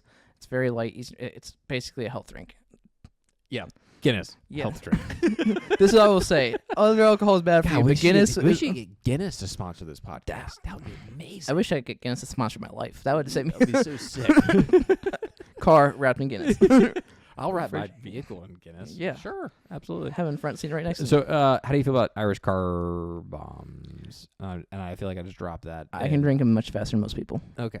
So, I asked for an Irish car bomb overseas, and I might have done it in an Irish bar. Not maybe the best move ever. Curious to know your thoughts on that. Whenever somebody asks for an Irish car bomb, especially in America, it's just different. Whenever somebody asks for it in America, it's different. When you ask for it with an Irish person who's like devout, Mm-hmm. they don't like it. It's one of those things where it's a very cultural and type of. There's a lot of words, and I don't want to say PC culture, but like obviously, the IRA was a real thing. Lots of people did the Civil War. Still is underground. Yeah, like mainly lawyers now, I think, or whatever else. Yeah. But there's, have you seen Banshees of Inisherin? The what? There's a movie called Banshees of Inisherin. No. It's got Colin Farrell and another Irish actor, but basically it's a Is it on Amazon Prime? maybe. Okay. But it's a allegorical movie based around the Irish Civil War. And Okay. have you heard of Dairy Girls? Yes. So it's a show about this group of girls who are in the middle of like the 80s, 90s Ireland, and it's one of those things where like yes, it's bad, but the drink itself, it's like kind of like if there was like a 9/11 cocktail or something. It's like one of those things that Do America. we need another 20 years? Like, Yeah, it's we like need a little bit longer. yeah, probably. I don't know. The internet could tell you otherwise. There's, Yeah. but it's one of those things. It's like if you may have a 9/11, bomb, like other countries might think that's funny. If you talk to someone from the U.S., they probably wouldn't like it. Yeah. So I think it's like a cultural thing. But the drink itself, like the Baileys and the Guinness, like I really like drinking those. Yeah. I can chug Guinness like nobody. It's Should we test that theory sometime soon? yeah, we can do that for All right, sure. cool. Next I- podcast. We're chugging Yeah. Bailey's, or we're chugging into a Guinness to start the podcast. Yeah, I mean that's actually at my wedding. We took our vows after I said I do. We popped Jameson and took it as a shot Nice. at the altar. That Nice. was a good move. Sure, there's no problems there. My her family's Irish. My mom's from Ireland. It's fine. Sounds like a really fun wedding. It was a great wedding. Had pizza for food. It was great. But no, so car That's the way bombs. to do it. Yeah, it was so much fun. Doughboys, one of the best pizzas in Charleston. Shout out to Doughboys. That's the way to do it. But yeah, no. So when it comes to drinking and stuff like that in the U.S., it's either taboo and car bombs or whatever else. I think now you can just call them car bombs, maybe not Irish car bombs, but like Boilermakers are a drink where you drop a shot into a beer. Yep. It's one of those things, kind of like how pronouns are in the U.S. Crazy off-topic thing, but one of the things like pronouns are supposed to make things easier when it comes to speech. Yep. You say it so you can like talk about something rather than just saying Cameron. It's just like him, her, his, this, whatever. Yep. And that's kind of also like comes to cocktails. That's what they are. So if you ask somebody for a Manhattan, in my mind as a bartender, that means 2 ounces of rye or bourbon, ounce of vermouth, a couple dashes of bitters, and that's what that means to me. It's a code for these ingredients. If you ask for a margarita, it's code for these ingredients and this percentage. And so you're asking, rather than saying, hey, can I get a Bailey's dropped into a half glass of Guinness? That's a crazy order. Yeah. But can I just get a car bomb? Oh, easy. Or like, Done. can I get a Boilermaker with a High Life, which is just like a shot of bourbon or well whiskey and a High Life or something. Like that's like all you're asking. Like that's How many car bombs do you think you made in your life? 0 actually. I've never worked at a bar that has Guinness. I've drank in quite a few. No way. Yeah, I've never worked at a bar that has Guinness. It's probably for the best though, because I would have had so much. True. I'm just trying to think if. I guess I've never had a Guinness there. Wow. Yeah, it's true. Vintages only had canned local beers. I was trying to think about so we went from the Christmas bar down the street, and then we made our way to Vintage that night. But yeah, you're right, there's no Guinness. Nope. Nuts. Yeah. So I've Just like never. there's no PBR there either. Right. It's only local beer. Unfortunately.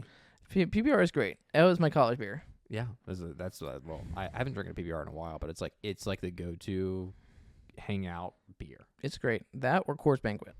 Big Coors Banquet guy. Yeah, still PBR. Still PBR. That's fair. That's each their own. That's another. Or Natty Light. Yeah, and that's another thing I'm talking about, like with people like the idea of whiskeys and breath, and like people like not liking Captain Morgan and rums. It's like there's so many variations. Like there's like beer itself. There's lambics. There's stouts, porters, Hefeweizens, Märzen beers. There's beer itself as a category is huge. Yep. And you might not like this one, but you might like another one. Same thing with wine. Like wine, it's more than white, red, and sparkling, rosé, orange. Like there's so many flavors and so many producers and styles of making it. Rum, so many. It's one of those things. When people say I don't like X, I don't take any of their opinions seriously after that. Yeah. Because it's just not like closed-minded, but it's just somebody like you're saying people who ask questions or want answers. Like, okay, cool. So we did Tuscany as a part of our trip this past year, and the couple of days that we spent in the Tuscan region, very eye-opening, I think, to just like the wine process in general. So I'm curious to know more about like, kind of the wine side of things. We haven't really gone there, and I know that topography has a lot to do with wine. Terroir. What? Terroir. So can we kind of go there for a minute? Let's talk about the wines for a bit. In Tuscany itself, great wine region. Because in Tuscany, you have Chianti, you have Brunello, you have Rosso di Montalcino. Lots of Chianti. Yeah, well, Chianti is specifically in Tuscany. Yeah. So that's why there's so much of it. It's so when it comes to wines, a lot of the words on the label mean a lot. Oh, one of the questions I hate the most in any restaurant is like, can I get a red blend? What red blends do you have?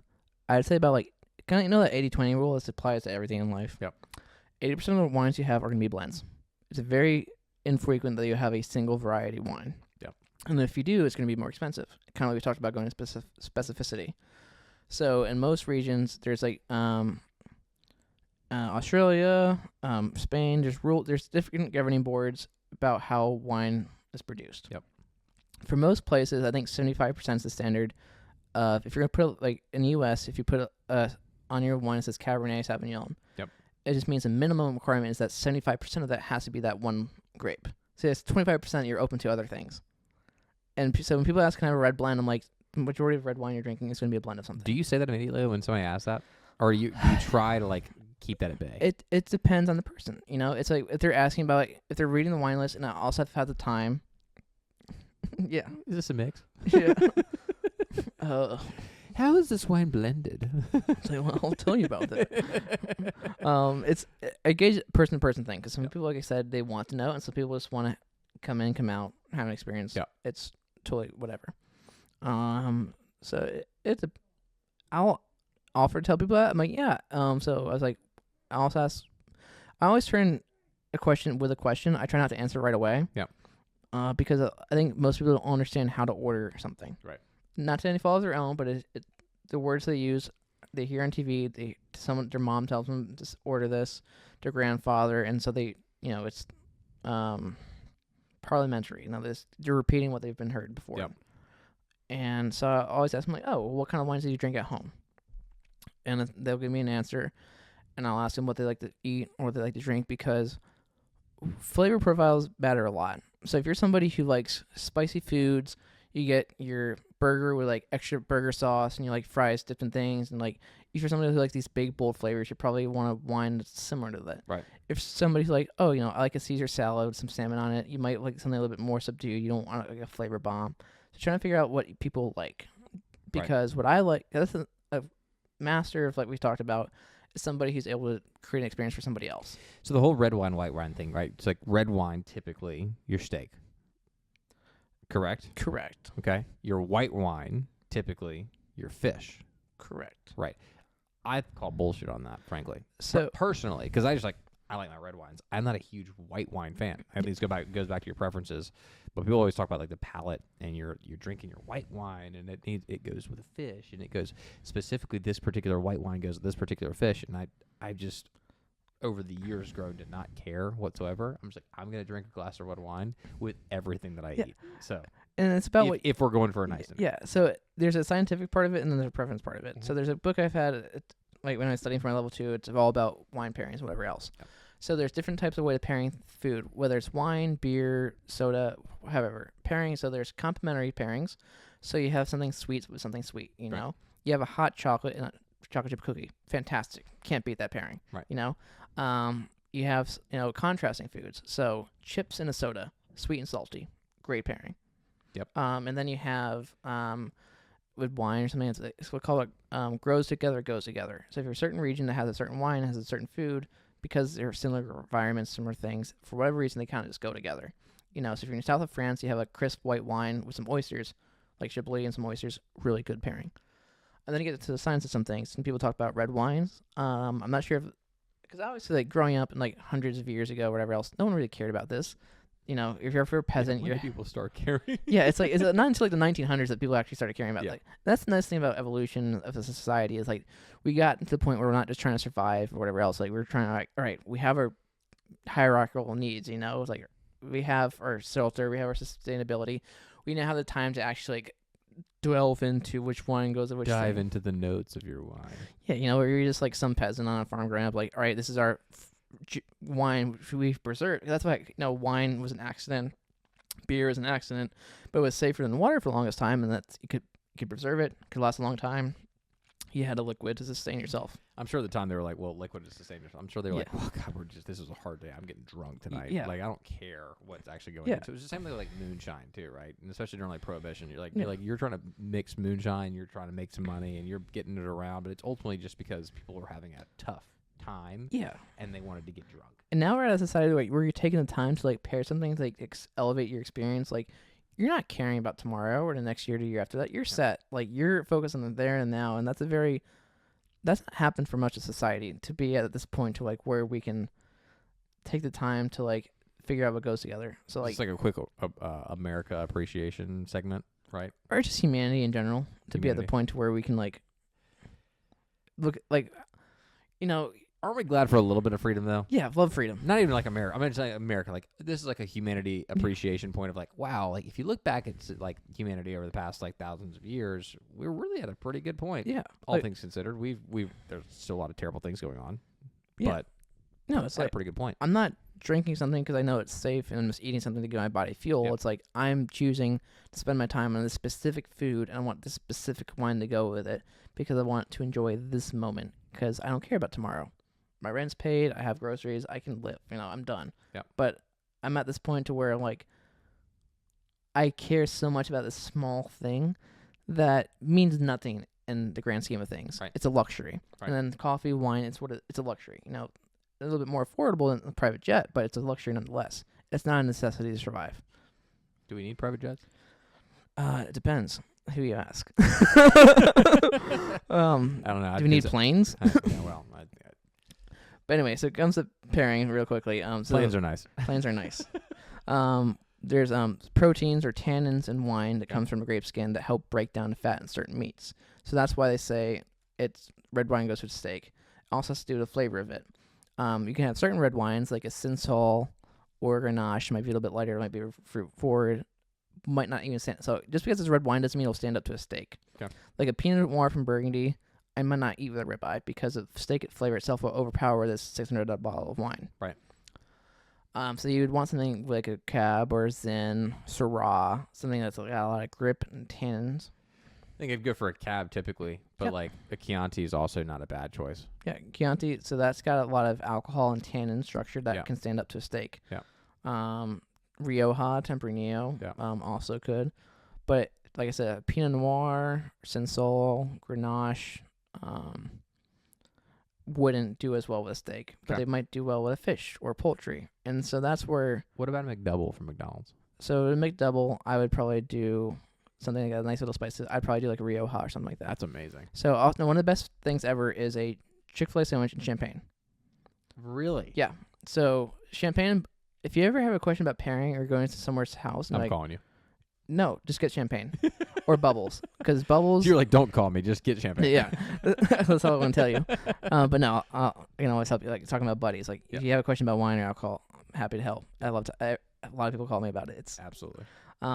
But so fried foods and champagne and bubbles go together. Just think about having French fries and a Coke. Okay. It's just one of the things. Like bubbles act as a natural palate cleanser, so the next bite's always fresh. And then if there's a lot of fat, the acid, it helps break down that fat in your mouth and in your body. So that's why when it comes to pairing, certain things go together like the way they do. And if you're having, steak or fish, you don't also want something to overpower something. You're not going to have sweet tea and caviar. Right. Because you're just going to taste sweet tea. You're not going to taste any caviar. That's true. But if you wanted to, you could do like a chamomile maybe or something a little bit lighter tea if you wanted to stick with tea. Like, I feel like sweet tea overpowers everything. it does, except for maybe like a Bojangles Blueberry Biscuit.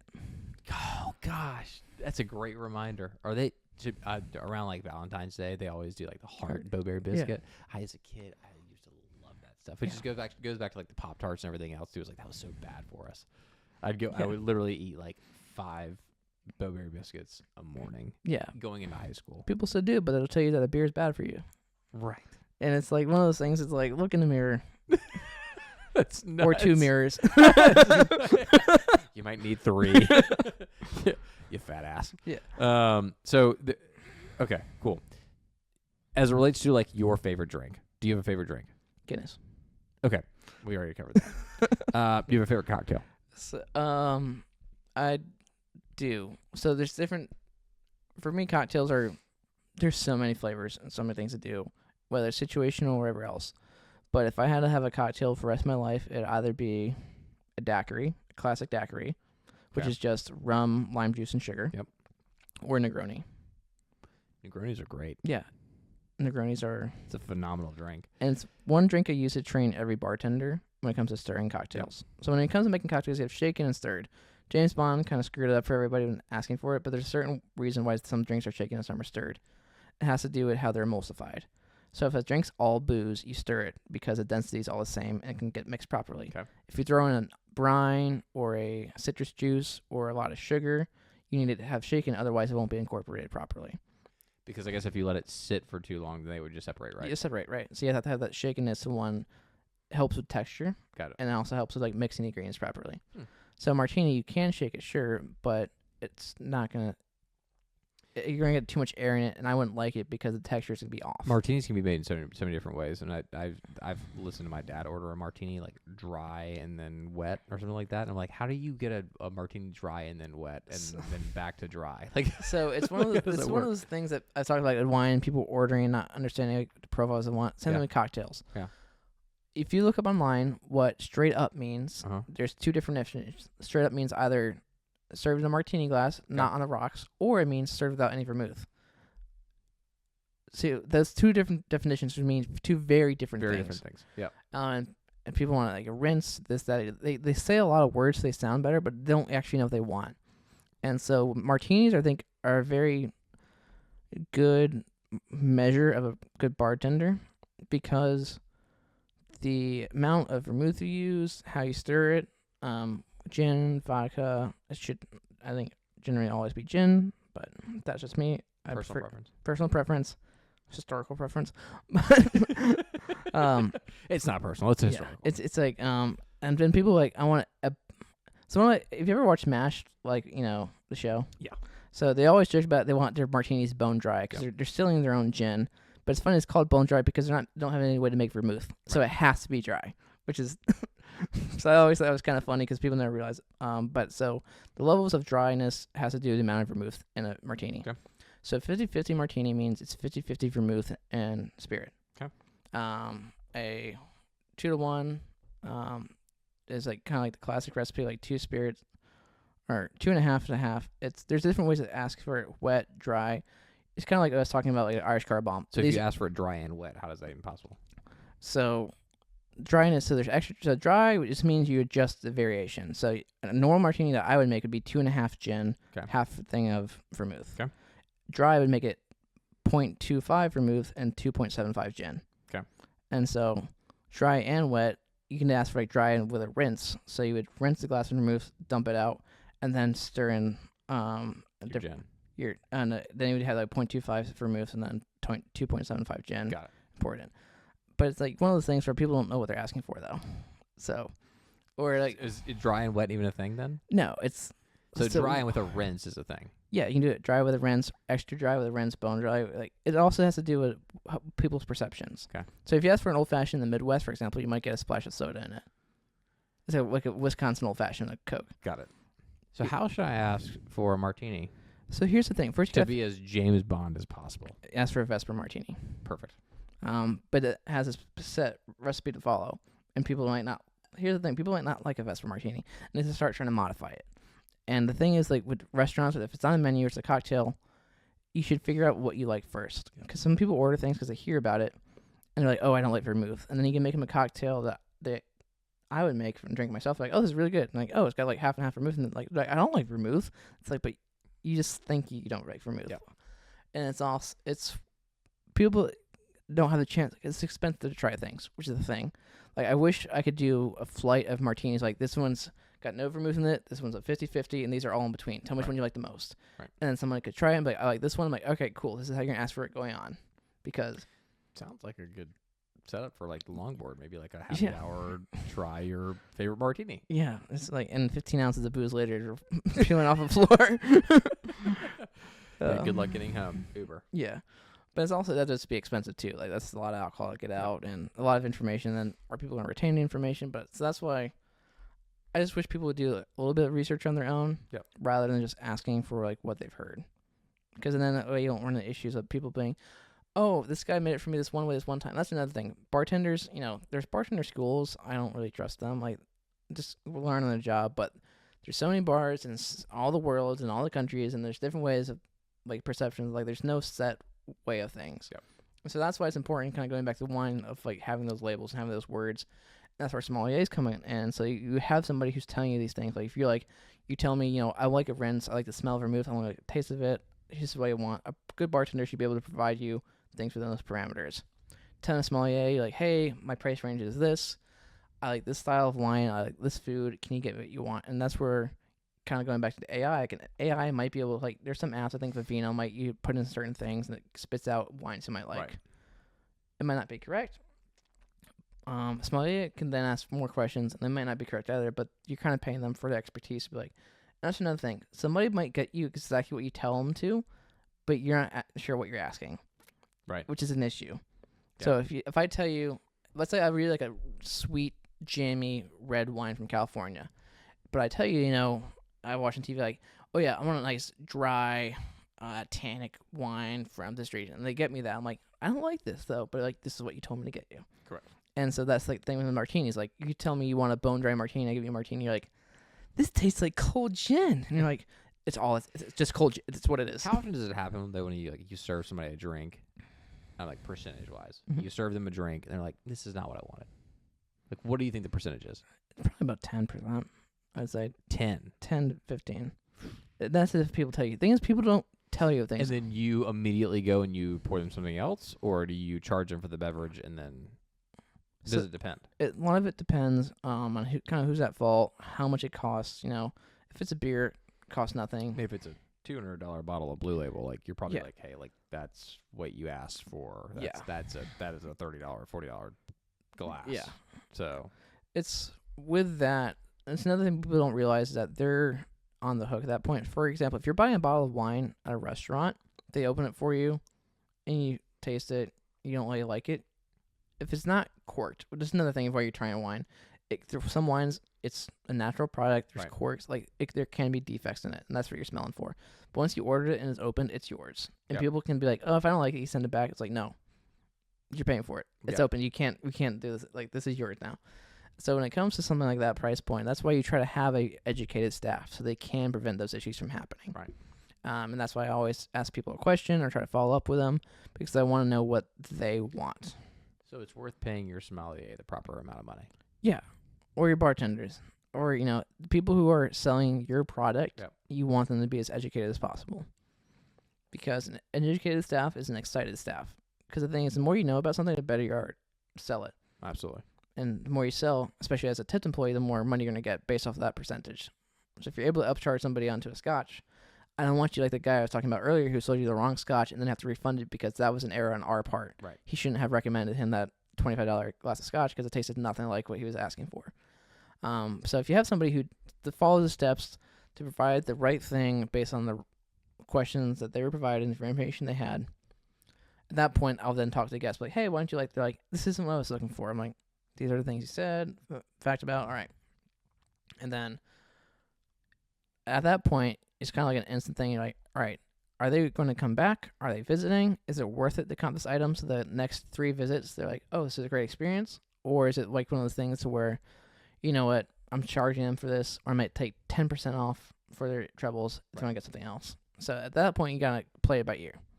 Gotcha. The goal is, though, is you try not to do it right off the bat, because that's just kind of like an easy cop-out. It's super easy to comp something. It's probably not going to hurt the business that much. But if you do it enough. But if you do it enough, it adds up. Yeah. And it's like, are you really a good management or a bartender at that point? If that's all you're doing, you're not trying to find an issue. Because some of the things that you can do can provide that experience. Like, you know what? I messed up.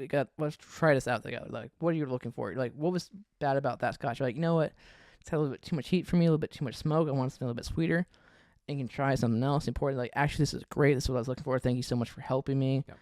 And then they tell their friends, like, hey, they forgot about the scotch that they didn't like. And they tell their friends, I got to try this new one. You got to go back to the spot. And then so like even though you comped with like a $50 glass, they're sending their friends in and spending $100. You know, you just made $600 off of like that one interaction. Right. Whereas, you know, if you don't take it off, you don't try to help them find a new one, they're like, you know what, I'm paying your money, like paying the money, never coming back. And then you have what's called a business terrorist. You have like disciples, you have terrorists, and they're telling people, don't go to that place. They overcharge you for drinks. They don't want to help you. They're rude. And then they tell their friends, you're like, oh, should we go to this place? They're like, no, my friend Cameron said that, like, no, the bourbon they gave him was terrible, and they charged him like $40. Terrible for the business at that point. Yeah, and so kind of just, and I hate to wrap things up. You're good. I think we're at a little over 2 hours. Yeah, about that. Is that where we're at? I think so. That's wild. It's kind of amazing how fast like time flies when you're having these conversations and you're digging deep into it. And we could probably both go until 2 o'clock in the morning, which, you know, not against that. I've got a solo stove outside. We might sit by the fire for a little bit. But just in kind of wrapping things up for folks, what is, you know, if you had some tips or advice on how to get into this space, how to become a sommelier, how to become a better lifter, how to become like life advice. What are some of the things you would maybe share with people as kind of a closing note of sorts? Don't be afraid to ask questions. Okay. Don't be afraid to come across as somebody who doesn't know things. Because kind of talk about when you're opening up to friends or trying new things, everyone wants to come across as this perfect person. Yep. You got to start somewhere. And there's a reason people are professionals. And if you have friends or a network of people, ask them. You know, that's what I spent hours for, so you don't have to. So I can find in 2 minutes what you would take you 2 hours to Google and research on your own. You know, and that's where expertise comes in. That's where hospitality comes in. And things apply to anything. You know, that's why you have bosses and managers and friends. Like, you're not on your own in this world. And we're all here to, like, make our lives easier, you know? You're not a handyman, you call one. They get it done really quickly, you know? You're not a sommelier, you have a friend, text them. You're at a restaurant, ask them. You need help with new lifts, you got some buddies who lift a lot, like, hey, what can I do to increase my load? You know, don't be afraid to ask questions.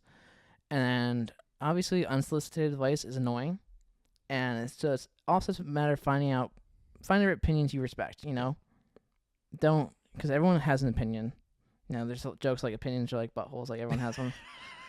Or excuses or something. It's something like that. Yeah. But it's one of those things like... everybody does have an opinion. Yes, everyone has an opinion, but it's like find the opinions you respect and then ask those people. Yep. And then you can do better for yourself, and then don't be afraid to admit you're wrong or make a mistake. I think the best relationships I have and like prove myself as a management of a restaurant or as a friend or as a coworker is that the minute you find admitting to your mistakes, you're like, all right, this person isn't an idiot. No, this person's a genuine person. They want to do better. Because the minute you admit your mistake, you're telling people like, hey, I want to improve. Right. And so whether it's a friend, employee, whatever else, just ask questions, be open to advice. And then, but also if you have a belief, you should stick to it. And you should like provide examples and arguments for yourself. And if you're proven wrong, just admit defeat and move forward. I think that's about it. I love it. And then also the last thing is try things. Even if you don't like it, that's the point of trying things. And just keep trying. Just keep trying. I've been big on consistency as of late, which is like, you know, it goes back to the podcast. It's like, hey, like, you know, try things, but if you're gonna try something to try to become good at it, be consistent. Do it and do it and do it and do it again. And if you're truly passionate about it, if you truly enjoy it, don't stop. Yeah. And it's like also the matter of growth, like whether it's wine or an alcohol, like you try something, I don't like it. You try a bunch of other things, you come back to that thing you didn't like before, you're like, oh, actually I kind of like it now. You know, like my experience is different. I'm not where I was a year ago, a week ago, 10 years ago. Things change. So don't be afraid to revisit something that you didn't like before. Same thing with political beliefs, you know? Yeah. Anything. Like, it's crazy. Don't ignore information. No. Accept, understand, and then make sure you make educated decisions. Yeah, and it's like things change incredibly quickly. I think this election showed it. Quick political talk, real quick. It's like, I mean, it did show it though, and I say that's like I go back to like 2016. Like when I was in college, I was working on the Ben Carson campaign. I was not at all a Donald Trump fan. I was not, and frankly, after like leaving school, I was still not a Trump fan. I was kind of just like there. I was like, I don't even know like where I align politically at this point. I think more than anything, I just want to understand what's going on, because this all seems ridiculous that we've gotten to this point in politics. So, on to your political point, I think it's very important for people to gain as much information as possible and better understand what they're actually voting for. So, when you go and you vote in another 4 years, make sure you know, and actually 2 years, make sure you know what you're voting for. Yeah. Do the research. Just like a sommelier would do his research on alcohol, cigars, anything else that a sommelier does? Beer, wine, water. Wine. It's Alcohol. Yeah, alcohol. So, do your research. Get the information, and then make your most educated decision. Yeah, and then if it's different than how you were 4 years ago, don't blame yourself. You're not a terrible person because you went from liking Four Locos to liking Guinnesses to liking IPAs. You know, it's like You're going to like what you like. And then you should go like what you like. and then you're 80 years old. You're like, you know what? Four Locos weren't that bad. And you go back to them. Not that anybody's listening at this point in the podcast, because we're like, 2 hours deep? Yeah. But if they are, that's amazing. But I think there's a point to be made. I talked about this with Shakim about, going out and being passionate about something and not necessarily rioting, but like protesting. And I made the comment to him, and I thought about this the other day as I'm about to post this, and I was like, it's amazing in America that we get the ability to like protest and get out there and get on the streets and like talk to people and share what we believe in.